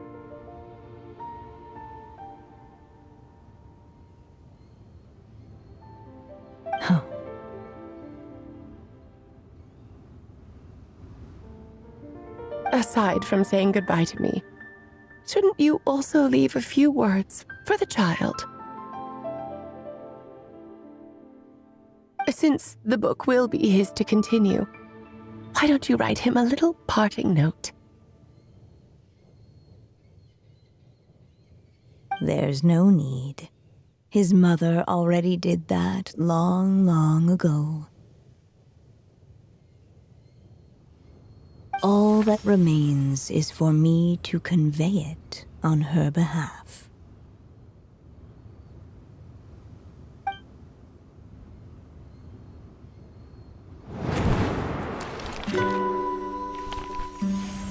My child, these may be the last words I get to leave you. I've always thought of the characters in my stories as my children, loving each one of them, just like a mother would. But you are the most extraordinary of them all. You alone can defy the fate of this world and write the perfect ending to my story. You alone shall leave these pages for a future I will not see. Still I say to you, fly, my sweet child.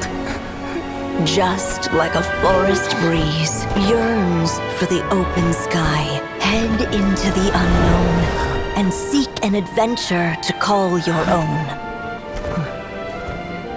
If you meet a dragon bright as 1,000 jewels, dance through the air together.